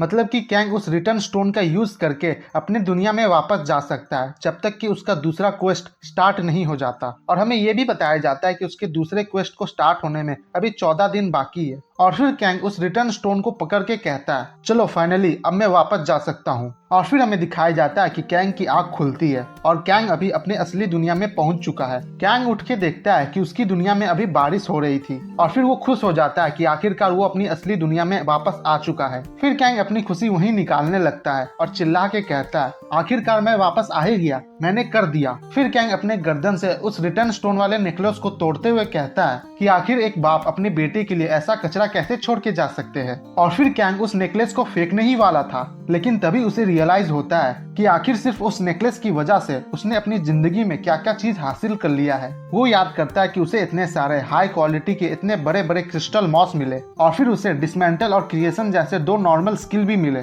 और साथ ही साथ एक लेजेंडरी ग्रेड का एक एग भी मिला। और ये सब याद करके कैंग उस रिटर्न स्टोन को फेंकने से रुक जाता है। और फिर कैंग पूरी तरह से कंफ्यूज हो जाता है कि आखिर उसे इस पत्थर को फेंक देना चाहिए या फिर उसे अपने पास रखना चाहिए। फिर हमें दिखाया जाता है कि कैंग के पीछे वही कैंग की कलीग दोस्त आ जाती है और वो कहती है हिन्मुसी, और फिर वो कैंग के नजदीक आते हुए कहती है हे भगवान, तुम यहाँ पर ऐसे नहीं रह सकते। और फिर वो अपना जैकेट निकाल के कैंग को पहनाते हुए कहती है कि तुम अगर ऐसे बाहर घूमते रहे तो तुम्हें माना पॉइजनिंग हो सकती है। कैंग चलो पहले यहाँ से चलते हैं। हमें दिखाया जाता है कि कैंग यहाँ पर पूरी तरह से कंफ्यूज दिख रहा है। फिर कैंग की वो कलीग दोस्त कैंग को अपने घर पे ले आती है। फिर उसकी दोस्त साबुन जैसी चीज कैंग को देते हुए कहती है ये लो, ये है माना कंटेमिनेशन रिमूवर, तुम्हें इसे इस्तेमाल करना होगा जस्ट प्रिकॉशन के तौर पे। लेकिन कैंग उसे मना करते हुए कहता है कि नहीं, मैंने कहा तुमसे कि मुझे इसकी जरूरत नहीं है। जिसपे कि योमिन पूरा गुस्सा हो जाती है और कैंग को मारते हुए कहती है कि तुम इसे इतना हल्के में क्यों ले रहे हो, जबकि तुम्हें पता है कि तुम्हें हर रोज अपने काम में क्रिस्टल मॉस को टच करना होता है। और क्या तुम अपने मैयत में अफसोस करना चाहते हो? और तुम्हें तो अपने मौत के बाद अफसोस करने का भी मौका नहीं मिलेगा। और फिर कैंग भी उसका गुस्सा देख के राजी हो जाता है और कहता है अच्छा ठीक है, मुझे माफ कर दो, मैं उसे यूज करूंगा। फिर हमें दिखाया जाता है कि कैंग उस साबुन जैसी चीज को यूज करके वॉशरूम से निकलता है और फिर वो बाहर निकलते के साथ यूमिन से पूछता है कि अच्छा ये बताओ कि आज का दिन कौन सा है। जिसपे कि यूमिन बताती है कि आज का दिन 11 सितंबर है। जो सुन के कैंग थोड़ा शॉक हो जाता है और फिर वो कहता है आज 11 तारीख है। हमें साथ में ये भी दिखाया जाता है कि कैंग अब पहले से कुछ ज्यादा ही मस्कुलर दिख रहा है। कैंग को हैरान देख के योमिन भी कैंग से पूछती है कि कैंग क्या आखिर कुछ हुआ है क्या, और मैं तुमसे 2 दिनों तक कांटेक्ट नहीं कर पा रही थी और इसके वजह से मुझे काम पे 2 दिन अकेले जाना पड़ा। लेकिन कैंग योमिन का इस सवाल का जवाब नहीं देता। वो अपने ख्यालों में ही खोया हुआ था। वो अपने मन में कहता है कि वो सिर्फ वहाँ पे 2 ही दिनों के लिए गया था, लेकिन उसे ऐसा लग रहा है कि वो वहाँ पर कुछ साल बिता के आ रहा है। और फिर वो अपने मन में कंटिन्यू करता है और आखिर में मैं यहाँ पर इस इंडस्ट्रियल कॉम्प्लेक्स में कैसे आया। मुझे अच्छे से याद है कि मैं टेलीपोर्ट होने से पहले मैं अपने घर में था। फिर योमिन कैंग को होश में लाती है और कैंग भी योमिन को अपने इतने नजदीक देख के डर और शर्मा दोनों ही जाता है। और फिर योमिन कहती है कि तुम यहाँ पर ऐसे नहीं खड़ा रह सकते, अगर तुम्हें किसी चीज की जरूरत है तो तुम मुझे कह सकते हो, मैं तुम्हारे लिए वो खरीद दूंगी। जिसपे कि कैंग कहता है कि मेरे पुराने कपड़े कहाँ है, मैं वही पहन सकता हूँ। जिसपे कि योमिन इशारा करके उसे दिखाती है कि उसका पुराना कपड़ा एक कचरे के बैग में बांध के एक कोने में रखा हुआ है और कहती है कि तुम अब इस कपड़े को नहीं पहन सकते क्योंकि ये माना से कंटामिनेटेड हो गया है और ऊपर से ये फटे हुए भी है। फिर योमिन कैंग को वहीं बैठने को कह के वहां से चली जाती है और फिर कैंग उसे जाते हुए देख के कहता है कि क्या वो चली गई, और फिर वो अपना सिस्टम विंडो खोल लेता है। हमें दिखाया जाता है कि कैंग ने अपने इन्वेंट्री को खोला हुआ था और उसके इन्वेंट्री में अभी क्रिस्टल मॉस और बहुत सारे हथियार थे और साथ ही में एक चेस्ट भी था। और ये सब देख के कैंग कहता है अब ये क्या है। फिर कैंग अपने सिस्टम में उस बॉक्स को क्लिक करता है जिसपे कि उसका सिस्टम बताता है कि ये बॉक्स तुम्हें एक क्वेस्ट कंप्लीट करने पे मिला है। और फिर कैंग कहता है कि जरूर मुझे इस चेस्ट के अंदर एक अच्छा रिवॉर्ड मिलेगा। और फिर हमें उस चेस्ट को खुलने से पहले एक सिस्टम विंडो दिखाया जाता है जहाँ पर लिखा हुआ था कि तुम्हारे इस रिवॉर्ड का क्वालिटी को बढ़ा दिया गया है क्योंकि तुम्हारे ऊपर SSS रैंक का गुड लक का इफेक्ट लगा हुआ है। और फिर हमें दिखाया जाता है कि उस चेस्ट में से ढेर सारे कार्ड्स निकलते हैं और उन सभी कार्ड में से कुछ कार्ड्स अपने आप ही जलने लगते हैं। और फिर आखिर में कैंग को एक कार्ड मिलता है जिस पर लिखा हुआ था बैटल हेल्पर। उसका सिस्टम विंडो बताता है कि तुम्हें एक लेजेंडरी स्किल बैटल हेल्पर मिला है। और कैंग भी इस स्किल को देख के कहता है एक लेजेंडरी स्किल, और कहता है कि किसी को भी इतने आसानी से कोई स्किल नहीं मिलती और अगर किसी के पास कोई रेयर स्किल भी है तो उसे स्पेशल ट्रीटमेंट दी जाती है। और मुझे पक्का पता है कि इस दुनिया में ऐसे सिर्फ 7 ही लोग हैं जिसके पास स्पेशल स्किल है। और फिर कैंग कहता है कि क्या इसका मतलब ये है कि मैं इस दुनिया का 8वां हूँ जिसके पास एक लेजेंडरी स्किल है। फिर कैंग उस स्किल के कार्ड को देखते हुए कहता है बैटल हेल्पर, इसका मतलब ये मुझे किसी चीज में मदद करने वाला है, लेकिन यहाँ पर ऐसा कुछ भी नहीं लिखा हुआ है जिससे मुझे पता चले कि ये स्किल आखिर करता क्या है। फिर कैंग अपने अंदाज में उस लेजेंडरी स्किल को टेस्ट करने का सोचता है और फिर हमें दिखाया जाता है कि वहाँ पर यूमिन आ जाती है कैंग के लिए कुछ कपड़े लेके। लेकिन यूमिन हैरान हो जाती है क्योंकि कैंग ने उसके सामने उस बैटल हेल्पर स्किल को यूज कर दिया होता है। और ये देख के यूमिन कहती है कि तुम आखिर कर क्या रहे हो। और फिर यूमिन उसका मजाक उड़ाते हुए कहती है कि मैं ऐसा दिखाऊंगी कि मैंने कुछ देखा ही नहीं है। फिर कैंग यूमिन के लाए हुए उन कपड़ों को पहन लेता है और फिर यूमिन कैंग से कहती है कि पहले मैंने जब तुम्हें देखा तो मुझे लगा कि तुम्हें हॉस्पिटल ले जाना चाहिए, लेकिन तुम देखने में पूरे हेल्दी लग रहे थे, इसलिए मैंने तुम्हें अपने घर ले आई। और फिर वो कहती है कि तुम्हें चिंता करने की कोई जरूरत नहीं है माना पॉइजनिंग के बारे में, अगर तुम्हारे पास कोई पावर्स है तो। और फिर वो कहती है कि अगर तुम्हारे पास पहले से ही पावर थी तो तुम एक कलेक्टर का काम क्यों करते हो। जिसपे कि कैंग कहता है कि मुझे ज्यादा समय नहीं हुआ है इन पावर्स को मिले हुए। और फिर यूमिन कुछ सोचने लगती है और फिर कैंग कहता है कि मुझे याद आया यूमिन कि तुमने कहा था कि तुम किसी चीज पर रिसर्च कर रही हो। जिसपे कि यूमिन कहती है कि हाँ, मैं क्रिस्टल मॉस के ऊपर रिसर्च कर रही हूँ। और फिर किमसू अपना हाथ ऊपर करके कहता है तब तो ये बहुत अच्छी बात है, क्या तुम अपनी नजर इस पर एक बार डाल सकती हो। जिसपे कि यूमिन पहले तो थोड़ा कंफ्यूज होती है और फिर कहती है किस पे नजर डालूं।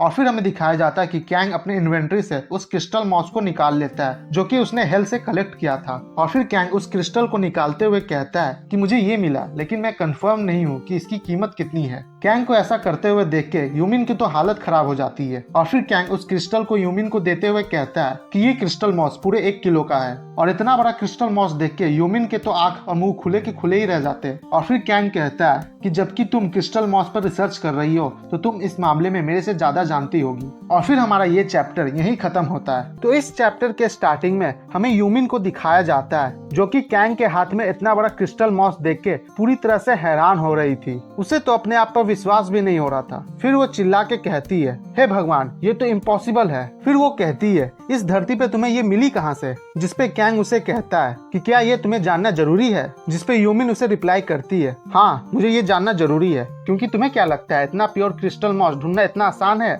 और फिर वो कहती है कि ये क्रिस्टल तो 4 स्टार भी नहीं है, बल्कि ये तो 5 स्टार है। फिर कैंग कहता है यूमिन, तुमने कहा था कि तुम ये कलेक्टर वाला काम इसलिए कर रही हो क्योंकि तुम्हें इससे अपने रिसर्च में बहुत मदद मिलेगी। जिसपे कि यूमिन कहती है हाँ, तुम सही कह रहे हो। जिसपे कि कैंग फिर हंसते हुए कहता है पहला तो मुझे ये क्रिस्टल मॉस तुम्हें देने का कोई भी इंटेंशन नहीं है, लेकिन मैं तुम्हें एक तरीका बता सकता हूँ जिससे कि तुम मेरे से ये क्रिस्टल ले सकती हो। और ये सुन के यूमिन पूरी तरह से गुस्सा हो जाती है और फिर वो पूछती है तो वो तरीका क्या है। जिसपे कि कैंग उसके करीब आके कहता है कि तुम मेरी मदद करो इस क्रिस्टल मॉस को बेचने में। जो सुन के यूमिन अपना सर पकड़ लेती है और कहती है कि ये बकवास है, तुम्हें इतना प्योर और इतना बड़ा साइज का क्रिस्टल को बेचने में बहुत सारे डॉक्यूमेंट्स लगेंगे। जो सुन के कैंग कहता है तो अच्छा, इसका साइज एक प्रॉब्लम है। और फिर यूमिन कहती है कि अगर ये थोड़े छोटे होते तो इन्हें बेचना आसान होता, लेकिन असल प्रॉब्लम ये नहीं है। लेकिन इससे पहले यूमिन अपनी बात को कंप्लीट कर पाती, यूमिन देखती है कि कैंग ने उस क्रिस्टल को बीच से 2 टुकड़ों में बांट दिया होता है। और ये देख के यूमिन की तो पूरी तरह से हवा टाइट हो जाती है। और फिर वो चिल्ला के कहती है कि आखिर ये तुमने क्या किया। और फिर यूमिन कैंग को गालियां देते हुए उसे मारने लगती है। और फिर कैंग कहता है कि मेरे पास और भी क्रिस्टल मॉस है जो कि इससे भी बड़े हैं। जो सुन के यूमिन कैंग को मारना छोड़ देती है और फिर वो रोते हुए कहती है क्या तुम सच कह रहे हो। फिर कैंग कहता है कि मेरे पास और भी बहुत सारे क्रिस्टल मॉस है, लेकिन तुम्हें लगता है कि तुम इसे बेच सकती हो। जिसपे यूमिन कहती है हाँ, मैं इसे बेच सकती हूँ। फिर कैंग उसे बोलता है तब तो ये बहुत अच्छी बात है, लेकिन पहले तुम्हें मेरी 2 कंडीशन को मानना होगा। जिसमें कि पहला कंडीशन ये है कि तुम किसी को नहीं बता सकती कि ये क्रिस्टल मॉस आखिर आ कहां से रहा है। और दूसरी कंडीशन ये है कि तुम किसी को ये भी नहीं बता सकती कि इस क्रिस्टल को बेचने के पीछे मेरा हाथ है। फिर यूमिन अपनी आंसू को पोंछते हुए कहती है कि अगर तुम्हारी यही इच्छा है तो ठीक है, कम से कम ये एक क्रिस्टल को टूटने से देखने से तो अच्छा है। फिर कैंग यूमिन को रोते हुए देख के उस पर कमेंट करता है तो क्या हुआ। जिसपे कि यूमिन फिर से उस पर गुस्सा हो जाती है और चिल्लाते हुए कहती है क्योंकि तुम्हें कुछ नहीं पता, अभी तक इतनी अच्छी क्वालिटी का क्रिस्टल मॉस सबसे पहली डंजन जो कि खुला था उसमें मिला था। ये तो एक हाई ग्रेड का क्रिस्टल है। तुम ऐसा सोच सकते हो कि ये क्रिस्टल एक ब्लैंक चेक है और अब ये इतनी कीमती क्रिस्टल्स मेरे हाथ में टूटे हुए हैं ताकि मैं इसे बेच सकूं। और ये सब कहते समय यूमिन कैंग को 2 पिक्चर्स भी दिखा रही थी, जिसमें कि एक पिक्चर में हाई क्वालिटी क्रिस्टल था और दूसरे पिक्चर में लो क्वालिटी क्रिस्टल। फिर कैंग उससे माफी मांगते हुए कहता है मुझे माफ कर दो। और वो अपने मन में कहता है कि मुझे देखने से ऐसा लग रहा है कि ये दोनों क्रिस्टल सेम है। फिर कैंग कहता है कि तुम पहले इसे बेचो, फिर मैं डिसाइड करूंगा कि आगे इसके साथ क्या करना है तुम्हारे बेचने के तरीके को देख के। और फिर कैंग वहाँ से उठ के जाने लगता है। जिसपे कि यूमिन उसे कहती है अच्छा तो तुम जा रहे हो। जिसपे कि कैंग अपने फटे कपड़े के थैले को उठाते हुए कहता है हाँ चलो बाहर कपड़े खरीदने के लिए साथ में चलते हैं। जिसपे कि यूमिन उसे बहुत डरावने तरीके से कहती है कि आज के लिए यही सो जाओ। जो सुन के कैंग के भी पसीने छूट जाते हैं। और फिर हमें अगला सुबह का सीन दिखाया जाता है जहाँ कैंग अभी भी डरा हुआ था और फिर वो अपने मन में कहता है कि क्या डरावनी लड़की है ये। फिर योमिन वहाँ से जाते हुए कहती है कि मैं उस जगह पर जा रही हूँ जहाँ पर उस खरीदार ने मुझे कल मिलने को बुलाया था। फिर हमें एक सप्ताह बाद का सीन दिखाया जाता है जहाँ पर कैंग और योमिन साथ में कहीं जा रहे होते हैं और फिर योमिन उससे कहती है कि क्या तुम्हें मेरे साथ आना जरूरी था, जिसपे कि कैंग उससे कहता है कि मैं तुम्हारे साथ इसलिए आया हूँ ताकि तुम्हें कोई दिक्कत ना हो। फिर योमिन उससे कहती है कि सच बताऊं तो ये सौदा उतना खतरनाक है नहीं जितना तुम सोच रहे हो। फिर कैंग अपने मन में कहता है हालांकि इस सौदे के पीछे मैं हूँ, लेकिन इस समाज में ऐसे बहुत सारे लोग हैं जो इस तरह के सौदे से खत्म हो गए हैं। फिर योमिन कैंग से कहती है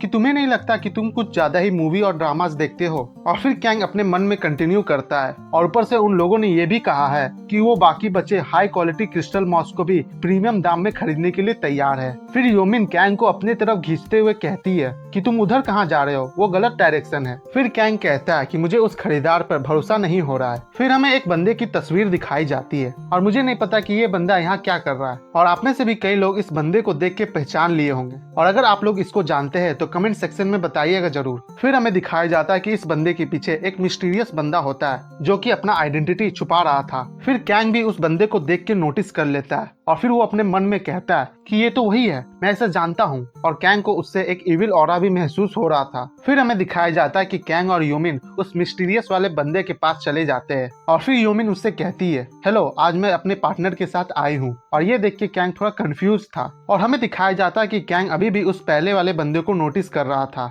जो अब एक बिल्ली के पीछे उसकी तस्वीर लेने के लिए दौड़ रहा था। फिर वो मिस्टीरियस बंदा अपना हाथ आगे बढ़ाते हुए कहता है कि क्या तुम वही हो, मुझे तुमसे मिलके अच्छा लगा, मेरा नाम है पार्क हुईसो। फिर कैंग उस बंदे से हाथ मिलाता है और कहता है कि मेरा नाम है कैंग ह्यूनमो। फिर कैंग अपना हाथ उस बंदे से छुड़ाते हुए अपने मन में कहता है कि मैं सिर्फ इसके हाथ के ग्रिप से कह सकता हूँ कि ये बंदा काफी स्ट्रांग है, और अगर ये बंदा हम पे अटैक करता है तो मुझे नहीं लगता कि मैं इससे जीत सकता हूँ। फिर कैंग का सिस्टम उसे नोटिफिकेशन देते हुए कहता है कि तुम्हारे सामने बैठा हुआ ओपोनेंट बहुत स्ट्रांग है, इसलिए तुम्हारे स्टैट्स को भी इंक्रीज किया जा रहा है क्योंकि तुम्हारे पास हेल स्ट्रॉन्गेस्ट का टाइटल है। लेकिन कैंग अपने मन में सोच रहा था कि कुछ भी हो जाए वो इस बंदे से फाइट नहीं करेगा। फिर कैंग अपने क्रिस्टल मॉस के थैले को उस मिस्टीरियस बंदे के सामने रख देता है और फिर वो मिस्टीरियस बंदा उसमें से एक क्रिस्टल मॉस का टुकड़ा निकाल के उसे चेक करता है और फिर वो मिस्टीरियस बंदा कहता है कि हर बार की तरह इसका पैसा भी पहले वाली बैंक अकाउंट में ट्रांसफर करना है, क्यों है ना, जिसपे कि योमिन उसे रिप्लाई करती है हाँ। फिर वो मिस्टीरियस बंदा ग्रीटिंग देते हुए कहता है कि मुझे उम्मीद है कि हम लोग फिर से वापस मिलेंगे, कैंग ह्यूनमुसी। और ये देख के कैंग पूरी तरह से शॉक हो जाता है, उसे कुछ समझ में नहीं आ रहा था। फिर योमिन कैंग के पीछे से उससे कहती है कि आज थोड़ा अजीब है, इसने पहले मुझे कभी भी ऐसे ग्रीटिंग नहीं किया,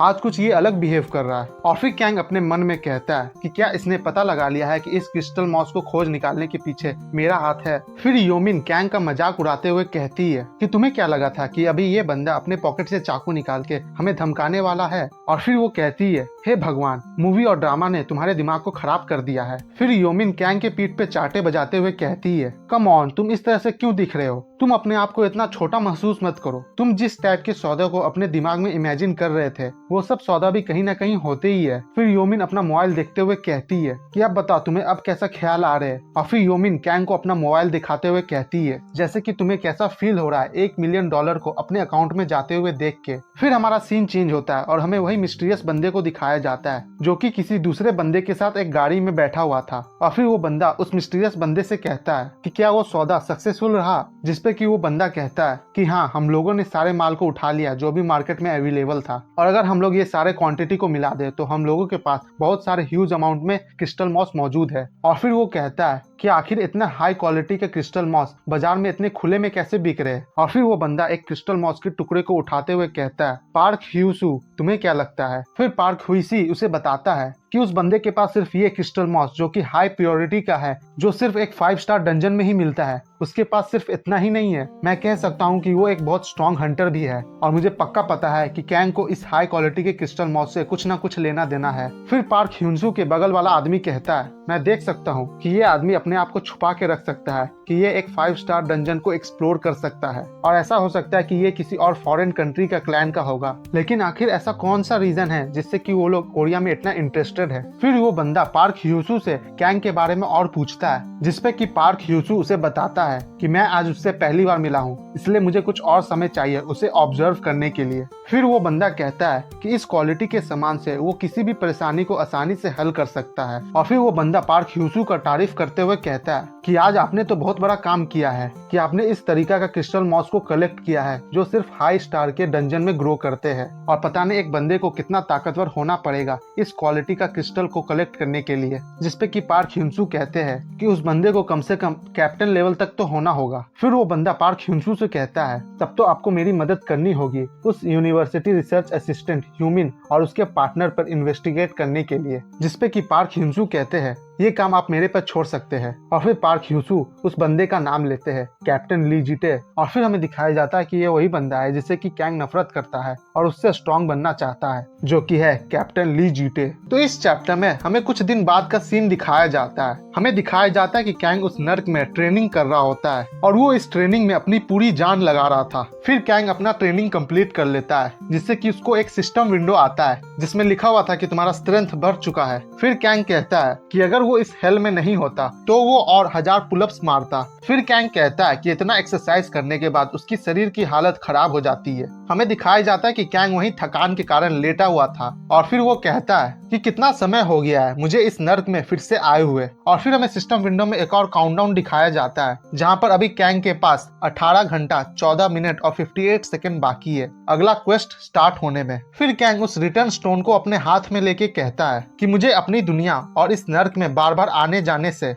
मुझे इसकी आदत से होने लगी है। फिर हमें एक सीन दिखाया जाता है जहाँ पर कैंग खड़ा तो नर्क में होता है लेकिन उसकी रिफ्लेक्शन रियल वर्ल्ड में भी दिख रही थी। और फिर वो कहता है कि जितना समय वो इस नर्क में बिताएगा उतना समय वो अपने रियल वर्ल्ड में भी खो देगा। फिर कैंग कहता है कि उसका बस यहाँ पर एक प्रॉब्लम है और वो प्रॉब्लम ये है कि वो जब भी इस नर्क से अपनी दुनिया में वापस जाता है तो उसकी लोकेशन हमेशा चेंज हो जाती है। और एक यही बात है जो कैंग को अभी तक समझ में नहीं आई है। फिर कैंग चिल्ला के कहता है, आखिर क्यों मेरा लोकेशन हमेशा चेंज होते रहता है, मुझे इससे बहुत दिक्कत होती है। फिर कैंग एक जगह उदास होके बैठ जाता है और कहता है कि मुझे इसका हल किसी तरह से निकालना होगा। फिर हमें उस बैटल हेल्पर कार्ड को दिखाया जाता है जो कि पिछले चैप्टर में कैंग को मिला था और इस कार्ड पे लिखा हुआ था कि इस कार्ड को इस्तेमाल करने के बाद यूजर्स अपने एबिलिटीज और मूवमेंट्स के ऊपर पूरी तरह से कंट्रोल पा सकते हैं और इस कार्ड के मदद से यूजर्स अपने हमलों के एक्यूरेसी को भी बढ़ा सकते हैं और इससे यूजर्स दुश्मन के हमलों को भी प्रिडिक्ट कर सकता है। फिर कैंग अपने हाथ में एक पट्टी बांधते हुए कहता है कि इस कार्ड को देखने से ऐसा लग रहा है जैसे कि कोई गेम में मैं इलीगल चीट और हैक यूज कर रहा हूँ। और फिर कैंग अपनी मुट्ठी बंद करके कहता है कि एक इलीगल चीट मुझे स्किल के तौर पे मिला है तो इसका मतलब साफ है कि इस स्किल के बिना कोई भी इस नर्क को सरवाइव नहीं कर सकता। फिर हमें दिखाया जाता है कि कैंग एक पंचिंग बैग की तरफ बढ़ जाता है इस स्किल को टेस्ट करने के लिए और फिर वो अपने बैटल हेल्पर स्किल को इनेबल करके बहुत स्पीड में उस पंचिंग बैग को पंच करता है और सिर्फ एक बार पंच नहीं करता।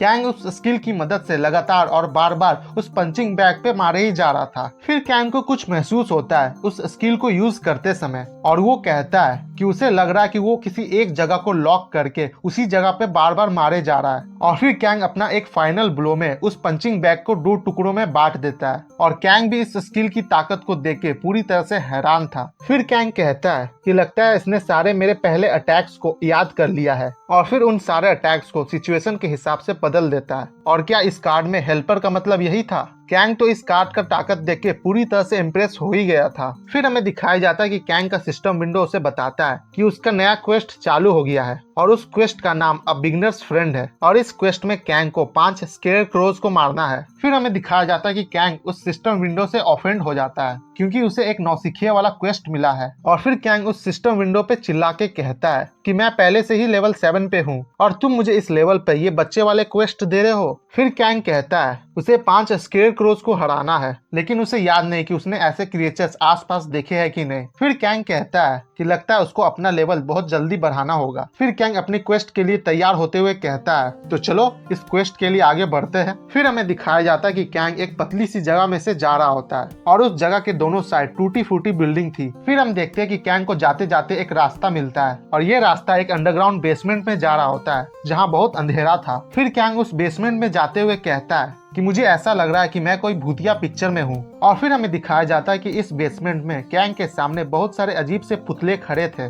जो कि अपने से हिल नहीं रहे थे। और फिर हमें बताया जाता है कि यही बिगनर्स स्केयरक्रो है और हमें अभी इन क्रिएचर्स का लेवल नहीं बताया जाता। फिर कैंग उन स्केयरक्रोज के पास जाके उन्हें ऑब्जर्व करते हुए कहता है कि ये आखिर है क्या। और फिर वो कहता है कि अब ये मत कहना कि यही द बिगनर स्केयरक्रोज है। फिर कैंग उन स्केयरक्रोज से डरते हुए कहता है कि कम से कम इनको अच्छा तो दिखना चाहिए था। फिर कैंग नोटिस करता है कि इन स्केयरक्रोज का कोई भी लेवल नहीं है। फिर कैंग इमेजिन करता है कि वो स्केयरक्रोज जिंदा होते के साथ मकड़े के चाल में कैंग पे हमला कर देते हैं। और ये इमेजिन करके कैंग पूरी तरह से डर जाता है और कहता है कि सच में कहीं ये अचानक से जिंदा ना हो जाए। फिर कैंग एक लकड़ी के सीट को उठा के उसके पीछे छुप के उन स्केयरक्रोज पे हमला करने का सोचता है और कहता है कि मुझे नहीं पता कि ये है क्या, लेकिन इनसे बच के रहना समझदारी की बात है। और फिर कैंग अपना एक हेल डार्ट निकाल के एक स्केयरक्रो पर हमला करता है, लेकिन इस हमले से उस स्केयरक्रो को कुछ भी नहीं होता। और इसके रिप्लाई में वो स्केयरक्रो भी कैंग पे हमला नहीं करते हैं, सिवाय वहाँ पुतले की तरह खड़ा रहने के अलावा। और ये देख के कैंग पूरी तरह से खुश हो जाता है और वहाँ से निकलते हुए कहता है कि ये लोग तो हल्का से भी नहीं हिले, तो इसका मतलब ये लोग सच में स्केयरक्रोज है। और फिर कैंग जोश में उन स्केयरक्रोज को खत्म करने के लिए आगे बढ़ता है और कहता है तब तो ये काम बहुत आसान होने वाला है। और फिर कैंग एक जोरदार पंच उनमें से एक स्केयरक्रो के सर पे लगा भी देता है। लेकिन कैंग यहाँ पर कुछ देख के हैरान हो जाता है। वो कहता है कि मुझे पक्का पता है कि मैंने इसे अपना पूरा जोर लगा के मारा था,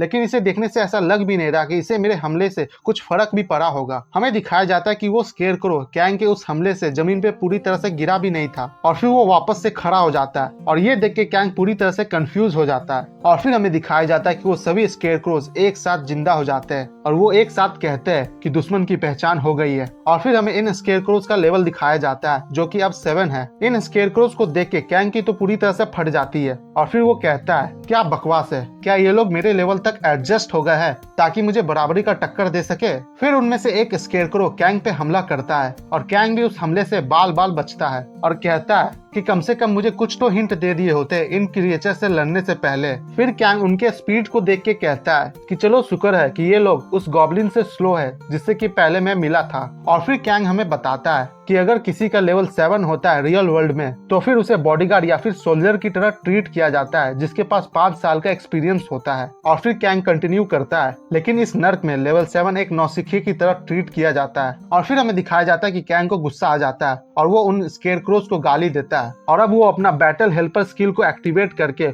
उन सभी स्केयरक्रोज को धोने के लिए चला जाता है। तो इस चैप्टर के स्टार्टिंग में हम कैंग को देखते हैं जो अपनी बैटल हेल्पर स्किल को एक्टिवेट करके उन स्केयरक्रोज से लड़ रहा होता है। हमें दिखाया जाता है कि वो स्केयरक्रोज कैंग पे हमला करते हैं लेकिन कैंग उन हमलों को डॉज कर लेता है और उल्टा उस स्केयरक्रो के पेट में ही एक पंच जड़ देता है। फिर हमें दिखाया जाता है कि उनमें से एक स्केयरक्रो कैंग को हेडलॉक देने की कोशिश करता है, लेकिन इससे पहले वो कैंग को हेडलॉक दे पाता कैंग उसके कमर में एक कोहनी दे देता है और फिर घूम के एक पंच उसके शकल पे, जिससे कि उस स्केयरक्रो का फेस डैमेज हो जाता है और उसके चेहरे पे क्रैक आ जाते हैं। और इस हमले के बाद कैंग कहता है कि क्या ये हमला उस पर काम करेगी। हमें दिखाया जाता है कि कैंग ने जिस स्केयरक्रो को डैमेज पहुंचाया था उसका अब आधा शकल पूरी तरह से डैमेज हो चुका है। और फिर वो कहता है कि टारगेटेड अपोनेंट का डेटा अपडेट कर दिया गया है। अभी अभी ये स्केयरक्रोज कैंग के लड़ाई और उसके मूवमेंट को एनालाइज करके अपने डेटा को अप टू डेट कर रहे हैं। तुम लोग ऐसा समझ सकते हैं कि ये लोग अभी कैंग से और सीख रहे हैं और अब ये लोग कैंग पे और खतरनाक हमला करने वाले हैं। फिर हमें दिखाया जाता है कि बहुत सारे स्केयरक्रोज कैंग के पीछे से उसे पकड़ने के लिए दौड़ते हैं और फिर कोई स्केयरक्रो कैंग का सर पकड़ता है तो कोई उसका हाथ पकड़ता है और फिर उसका पैर पकड़ के वहीं रोक दिया जाता है। हमें दिखाया जाता है कि सभी स्केयरक्रोज मिलके कैंग को एक ही जगह पर पकड़ के रखे हैं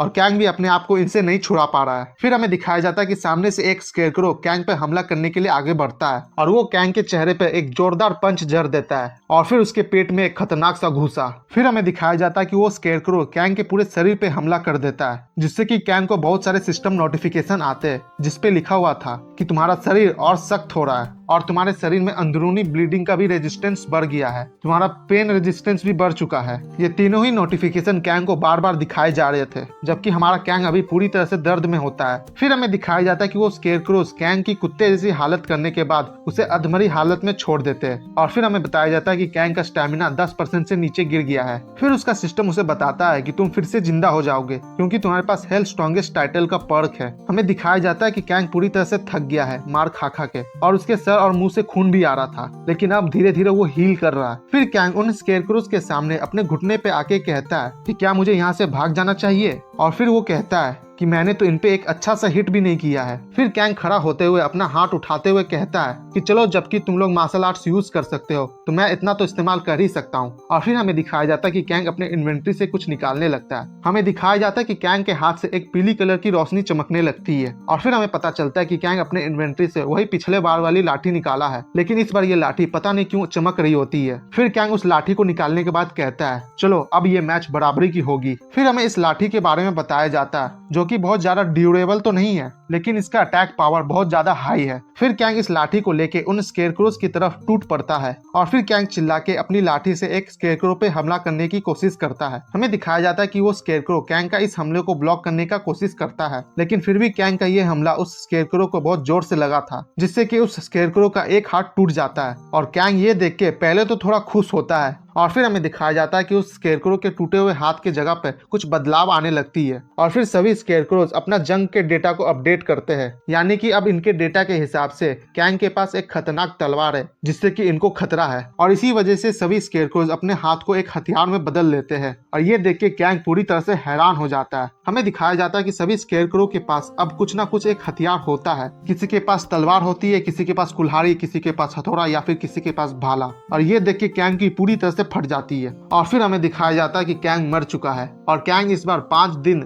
8 घंटा 4 मिनट और 16 सेकंड सरवाइव किया था। और फिर हमें कैंग को दिखाया जाता है जो कि इस बार बिना किसी हथियार से उन स्केरक्रो से लड़ रहा होता है। वो इस बार हैंड टू हैंड कॉम्बैट में उन स्केरक्रोज को हराने का सोच रहा था, लेकिन वो स्केरक्रोज भी कैंग को हैंड टू हैंड कॉम्बैट में बहुत तगड़ा कंपटीशन दे रहे थे, लेकिन कैंग कैसे न कैसे करके उनको डैमेज पहुंचा रहा था। फिर हमें दिखाया जाता है कि कैंग ने उन सभी स्केरक्रोज को एक पिलर में बांध के रखा है। फिर कैंग कहता है कि मुझे इन पे सस्ते हथकंडे यूज करना होगा क्योंकि मेरे पास और कोई ऑप्शन ही नहीं है। फिर कैंग बोलता है कि वो अपने बैटल हेल्पर स्किल की मदद से इन सभी स्केरक्रोज को एक एक करके खत्म कर देगा। और फिर कैंग अपना बैटल हेल्पर स्किल को एक्टिवेट करता है और एक बहुत खतरनाक सा हमला उन स्केरक्रोज पे करने लगता है। कैंग अभी उन स्केरक्रोज को कुछ करने का मौका ही नहीं दे रहा था। हमें दिखाया जाता है कि कैंग के पंचे से उन स्केरक्रोज का शरीर टूटने लगता है और फिर कैंग उस स्केरक्रो का मार मार के एनर्जी कोर बाहर निकाल देता है और कहता है कि मुझे बस इसे तबाह करना है। लेकिन कैंग जैसे ही उस स्केरक्रो का कोर तबाह करने के लिए आगे बढ़ता है, वो स्केरक्रो फिर से कहता है कि लड़ाई करने का डेटा अपडेट हो चुका है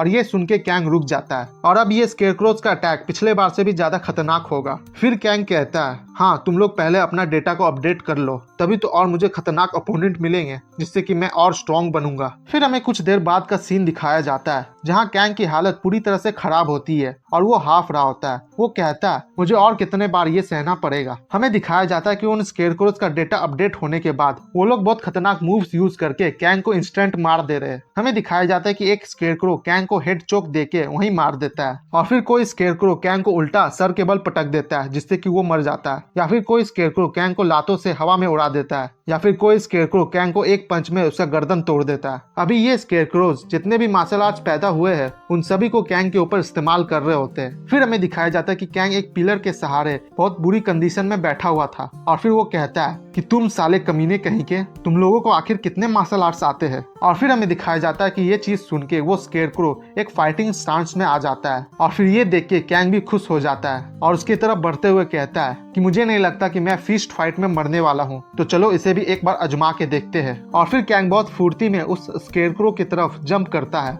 लेकिन वो स्केरक्रो भी बहुत चालाक था और उसने कैंग के पंच को बहुत आसानी से डिफ्लेक्ट कर दिया था। लेकिन कैंग भी अपना पैर का इस्तेमाल करके एक उल्टा पैर उस स्केरक्रो की शकल पर मारने की कोशिश करता है, लेकिन वो स्केरक्रो भी इसे ब्लॉक कर देता है। और फिर हमें दिखाया जाता है कि वो स्केरक्रो फिर से अपना बैटल टारगेट डेटा अपडेट करता है और ये देख के कैंग का पसीना छूट जाता है और फिर कैंग कहता है आखिरकार ये अब और खतरनाक हो जाएगा। लेकिन इसके बाद कैंग कुछ और कह पाता उससे पहले ही ये स्केरक्रो कैंग के आंखों में अपना उंगली घुसा देता है और इससे कैंग जलन के मारे छटपटा जाता है। वो दर्द के मारे अपने आंख पकड़ के चिल्लाने लगता है और उस स्केरक्रो को गालियां देने लगता है। फिर हम देखते हैं कि वो स्केरक्रो अपना मुंह खोल के एक एनर्जी हमला करने वाला था, लेकिन असल में ये एक एनर्जी हमला नहीं था। वो अपना मुंह खोल के कैंग के पैरों में काट लेता है और इससे कैंग और दर्द के मारे छटपटाने लगता है। कैंग उस स्केरक्रो को अपने एक पैर से मारते हुए कहता है तू कुत्ते कहीं के मेरे पैर को छोड़ दे।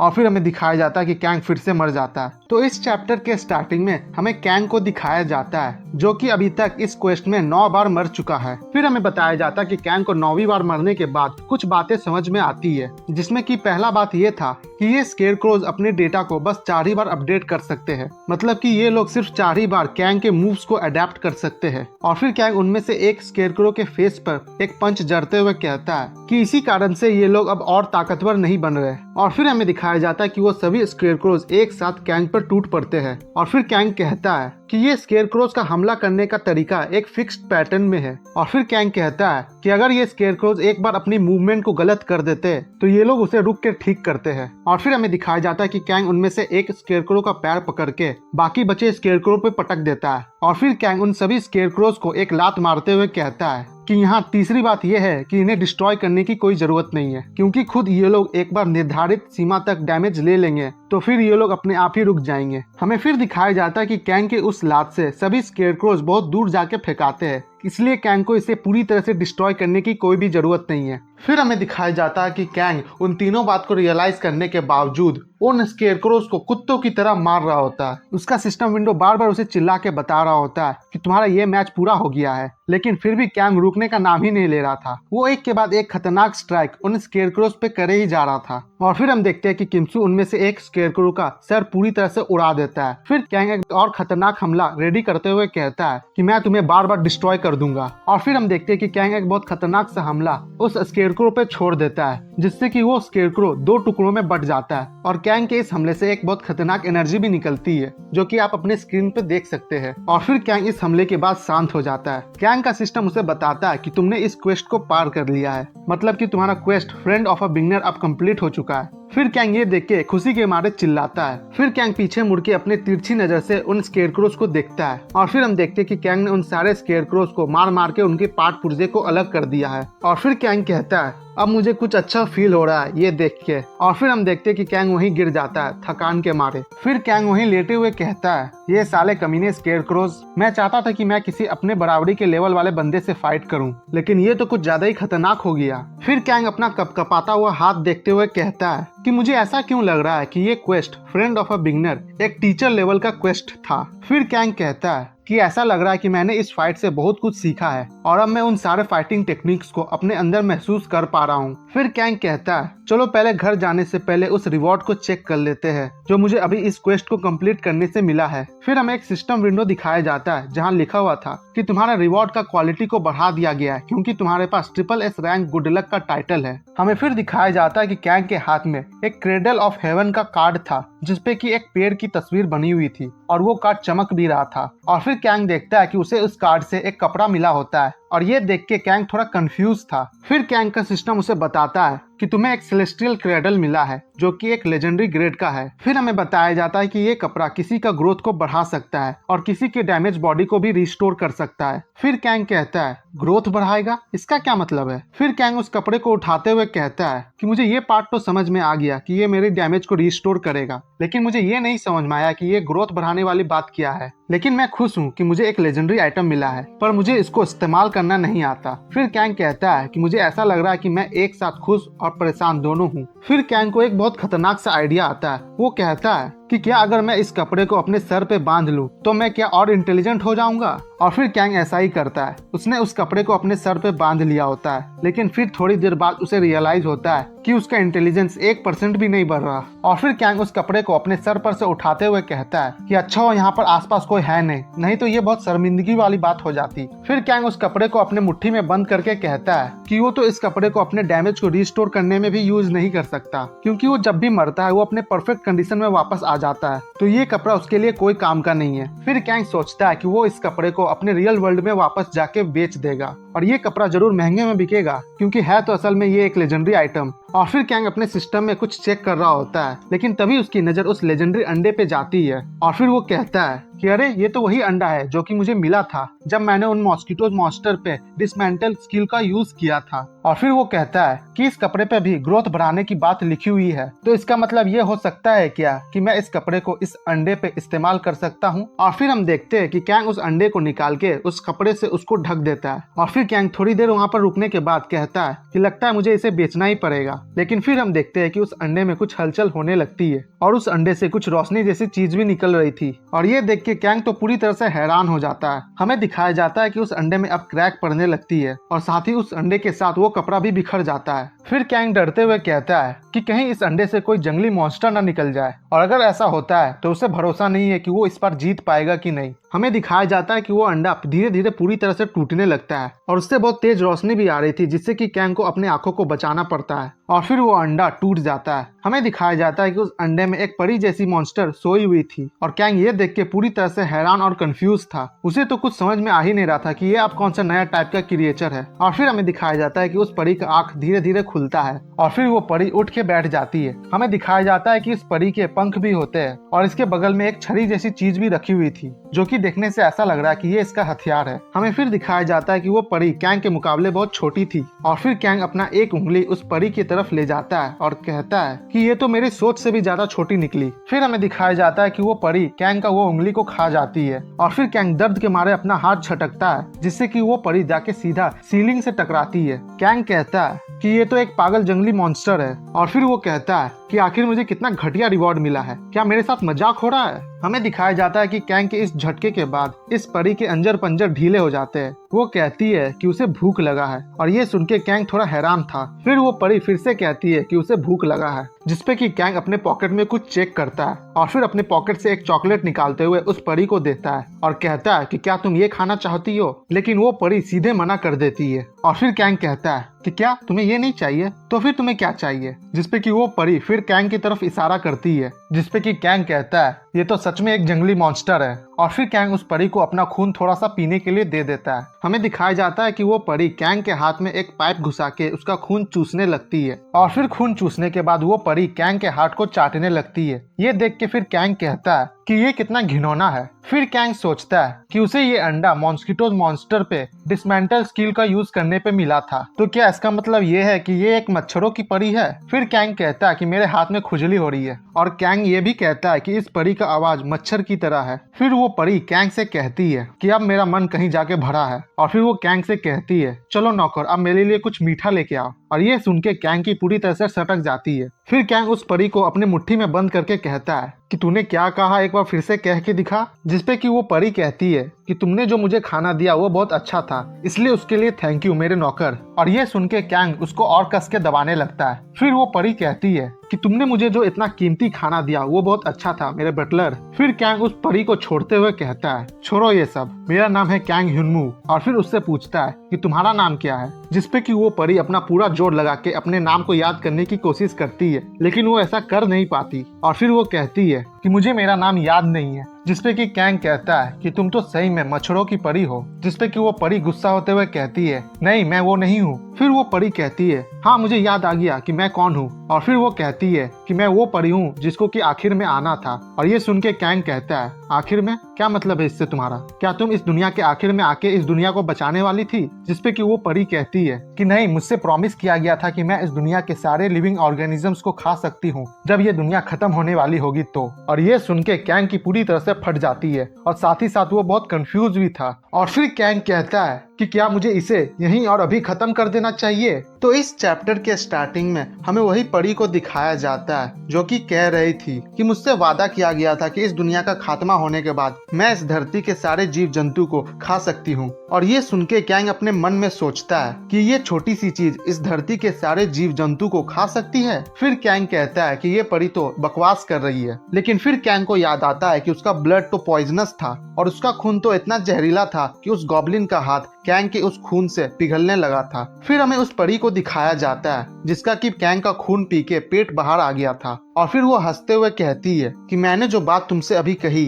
वो क्या तुम्हें डरावनी लगी। लेकिन कैंग अभी अपने मन में ही खोया हुआ था। वो कहता है कि ये आखिर मेरा खून पी के जिंदा कैसे है। फिर कैंग उस परी को छूते हुए कहता है कि मैं तो इस पर अपना बैटल हेल्पर स्किल भी यूज नहीं कर सकता क्योंकि ये मेरे खिलाफ कोई खतरा नहीं है और ऊपर से मुझे ये भी नहीं पता कि इसकी स्किल और लेवल क्या है। फिर कैंग उस परी से परेशान होते हुए कहता है कि लगता है मैं इसे मार नहीं सकता, तो क्यों ना मैं इसे पाल लूं एक पालतू जानवर की तरह। और फिर वो परी कहती है हे नौकर, मेरा खाना पच गया, क्या मैं तुम्हारा खून फिर से पी सकती हूँ? और फिर कैंग परेशान होते हुए उस परी से कहता है कि चलो ठीक है, लेकिन उससे पहले तुम्हें एक वादा करना होगा कि तुम इस धरती के जीव जंतु को नहीं खाओगी। और फिर वो परी भी इस बात को मान जाती है। और फिर कैंग उससे कहता है तो क्या मैं तुम्हें एक नाम दे सकता हूँ? और फिर कैंग उसे रेनियन नाम देता है। और फिर वो परी भी इस नाम को सुन के कहती है, अरे ये तो बहुत अच्छा नाम है मेरे नौकर। और फिर कैंग ये सुन के कहता है, चलो अच्छा, तुम्हें कुछ तो पसंद आया। और फिर रेनियन कहती है कि ये नाम पिक्सी टंग के एजेंट ऑफ एपोक्लिप्स की तरह लग रहा है। और ये सुन के कैंग को कुछ समझ में नहीं आता और वो सदमे में चला जाता है। फिर कैंग कहता है कि तुम्हें अब से मुझे हमेशा फॉलो करना होगा,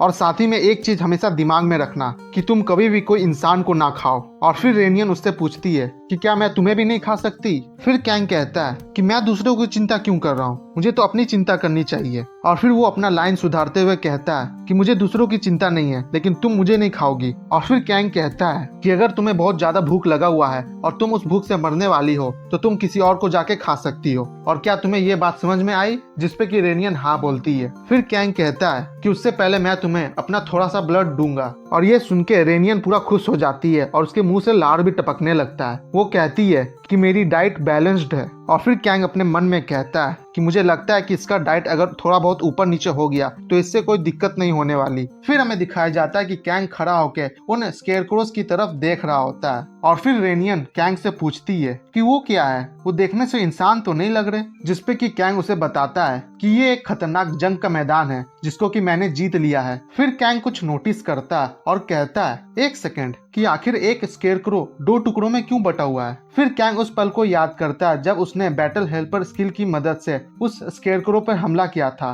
वो कहता है कि ऐसा हो ही नहीं सकता कि ये काम मैंने किया है। फिर कैंग के सामने एक सिस्टम विंडो अपीयर होता है। उस सिस्टम विंडो पे लिखा हुआ था कि वैलिएंट एनर्जी तुम्हारे बैटल हेल्पर स्किल में ऐड कर दिया गया है। और फिर कैंग इस चीज को देख के कहता है, एक एडिशनल ट्रेट? और क्या ये तभी एक्टिवेट होता है जब मैं अपने बैटल हेल्पर स्किल को एक्टिवेट करता हूँ? कैंग इस चीज को देख के थोड़ा कंफ्यूज दिख रहा था। फिर हमें दिखाया जाता है कि कैंग वहाँ पे पड़े एक स्केरक्रो को वापस से उठाता है और अब कैंग इस नए वाले स्किल के ट्रेट को इस स्केरक्रो पे यूज करने का सोचता है। और फिर वो उस पे हमला करते हुए कहता है कि सबसे अच्छा तरीका है कि कोई भी चीज को खुद ही ट्राई करके देखो। और फिर कैंग एक बहुत खतरनाक सा हमला उस स्केरक्रो पे कर देता है और इस हमले से कैंग भी पूरी तरह से हैरान हो जाता है। और फिर पीछे से रेनियन आके कैंग को खुश होते हुए देख के वो भी कहती है, अरे वाह नौकर, ये क्या था? तुमने जो अभी किया वो तो बहुत खतरनाक था और वो देखने में भी बहुत मजेदार लग रहा था। और फिर वो कहती है कि अब मुझे भी ये करना है। और फिर हम देखते हैं कि रेनियन भी एक खतरनाक सा हमला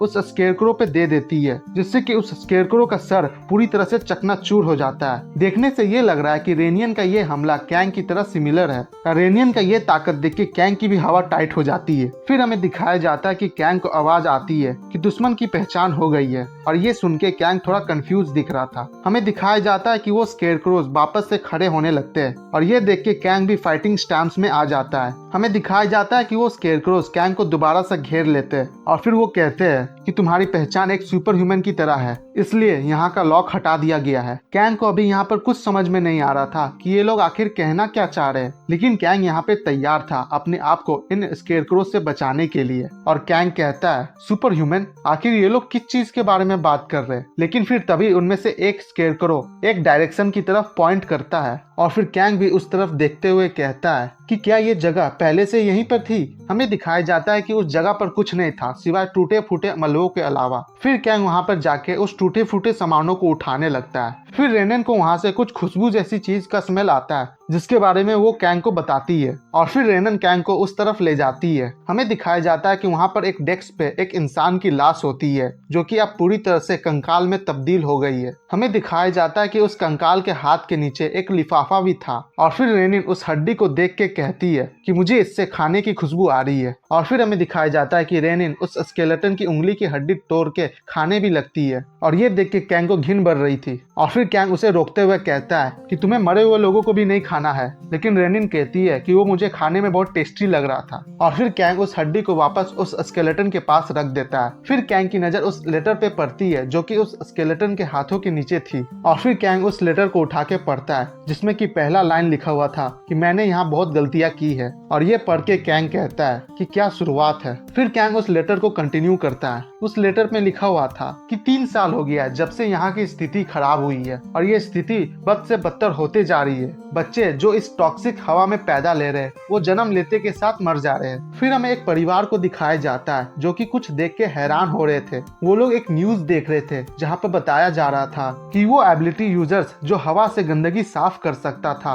उसने अपनी जान ले ली। हमें बताया जाता है कि एबिलिटी यूजर्स अब और नहीं सह पा रहे थे, इसलिए उन लोगों ने अपना जान लेनी स्टार्ट कर दी। दिन प्रतिदिन हम लोगों की उम्मीद टूटते गई, हम लोगों के लिए इंसानियत खत्म होने लगी थी। फिर हमें कैंग को दिखाया जाता है जो इस लेटर को पढ़ने के बाद कहता है कि क्या ये सच्ची घटना है। फिर कैंग कहता है कि इस लेटर के हिसाब से और जो मैसेज मैंने देखा था इस दुनिया में आने के बाद, उस हिसाब से तो ये दुनिया उस दुनिया का फ्यूचर है जिस दुनिया में मैं रह रहा हूँ, और ऊपर से इस दुनिया के सारे हाई रैंकिंग एबिलिटी यूजर्स भी मारे जा चुके हैं। फिर हमें उस लेटर में से एक छोटा सा हिस्सा दिखाया जाता है जिस पर लिखा हुआ था कि मेरे अलावा लगभग सभी जीवित बचे लोग भी ऐसा ही करने का सोच रहे हैं। प्रिंस जोहान ने भी 3 दिन पहले अपनी जान ले ली और कल ही प्रोफेसर पार्क ह्यूसुक ने भी अपनी जान ली है। फिर कैंग अपना सर खुजाते हुए कहता है कि इस लेटर में तो कहीं नहीं लिखा हुआ है कि इस लेटर को किसने लिखा है। और फिर हमें दिखाया जाता है कि रेनिन उस हड्डी में से कुछ निकाल रही होती है और फिर वो वहां से एक ताबीज निकालते हुए कैंग से पूछती है कि ये क्या है, जिसको कि कैंग देख के कहता है एक रिटर्न स्टोन। और फिर वो अपना रिटर्न स्टोन निकाल के उस वाले ताबीज से कंपेयर करता है और कहता है कि देखने में ये वाला मेरे वाले से अलग लग रहा है। और फिर रेनियन कहती है कि क्या ये इस स्केलेटन का हो सकता है। फिर कैंग रेनियन से कहता है रेनियन मुझे ये 1 सेकंड के लिए देना तो। और फिर तभी जैसे ही कैंग उस ताबीज को छूता है उसमें से एक तेज रोशनी निकलती है जिसको कि देख के रेनियन भी थोड़ा हैरान हो जाती है। कैंग भी ये देख के पूरी तरह से कंफ्यूज था। वो कहता है आखिर यहाँ पर हो क्या रहा है। फिर हम देखते हैं कि कैंग अपने दोनों हाथ लगा के उस ताबीज से अपना हाथ छुड़ाने का कोशिश करता है लेकिन वो ऐसा कर नहीं पा रहा था। और फिर हम देखते हैं कि उस ताबीज में से एक तेज रोशनी निकल के वो ताबीज टूट जाता है और फिर वहाँ का माहौल शांत हो जाता है। कैंग को कुछ समझ में नहीं आ रहा था कि आखिर यहाँ पर अभी हुआ क्या। फिर कैंग अपना हाथ चेक करता है जिसमें कि वो देखता है कि उसके हाथ में एक निशान सा बन गया है। वो कहता है ये क्या है। और फिर कैंग को एक सिस्टम विंडो आता है जहाँ पर लिखा हुआ था कि वो तारे तुम्हें देख रहे हैं। फिर हम देखते हैं कि कैंग के ऊपर अचानक से एक पोर्टल खुलने लगती है और ये देख के कैंग पूरी तरह से कंफ्यूज हो जाता है। और फिर रेनियन वहाँ से भागते हुए कहती है ठीक है मैं चलती हूँ, अगर तुम बच गए तो यहाँ वापस आ जाना। और फिर वो कैंग को हौसला भी देती है। फिर हम देखते हैं कि वो पोर्टल कैंग को पूरी तरह से ढक लेता है और कैंग भी जाते जाते रेनियन को वापस बुला रहा था। और फिर हमें दिखाया जाता है कि कैंग एक दूसरी जगह पर टेलीपोर्ट हो गया है और देखने से ऐसा लग रहा है कि मानो ये कोई स्पेस है। कैंग भी इस जगह का खूबसूरती देख के बहुत इम्प्रेस हो रहा था और फिर वो कहता है कि आखिर धरती में ये जगह है कहाँ। तो गाइज मैं मिलता हूँ आपसे अगली वीडियो में, तब तक के लिए स्टे सेफ, टेक केयर।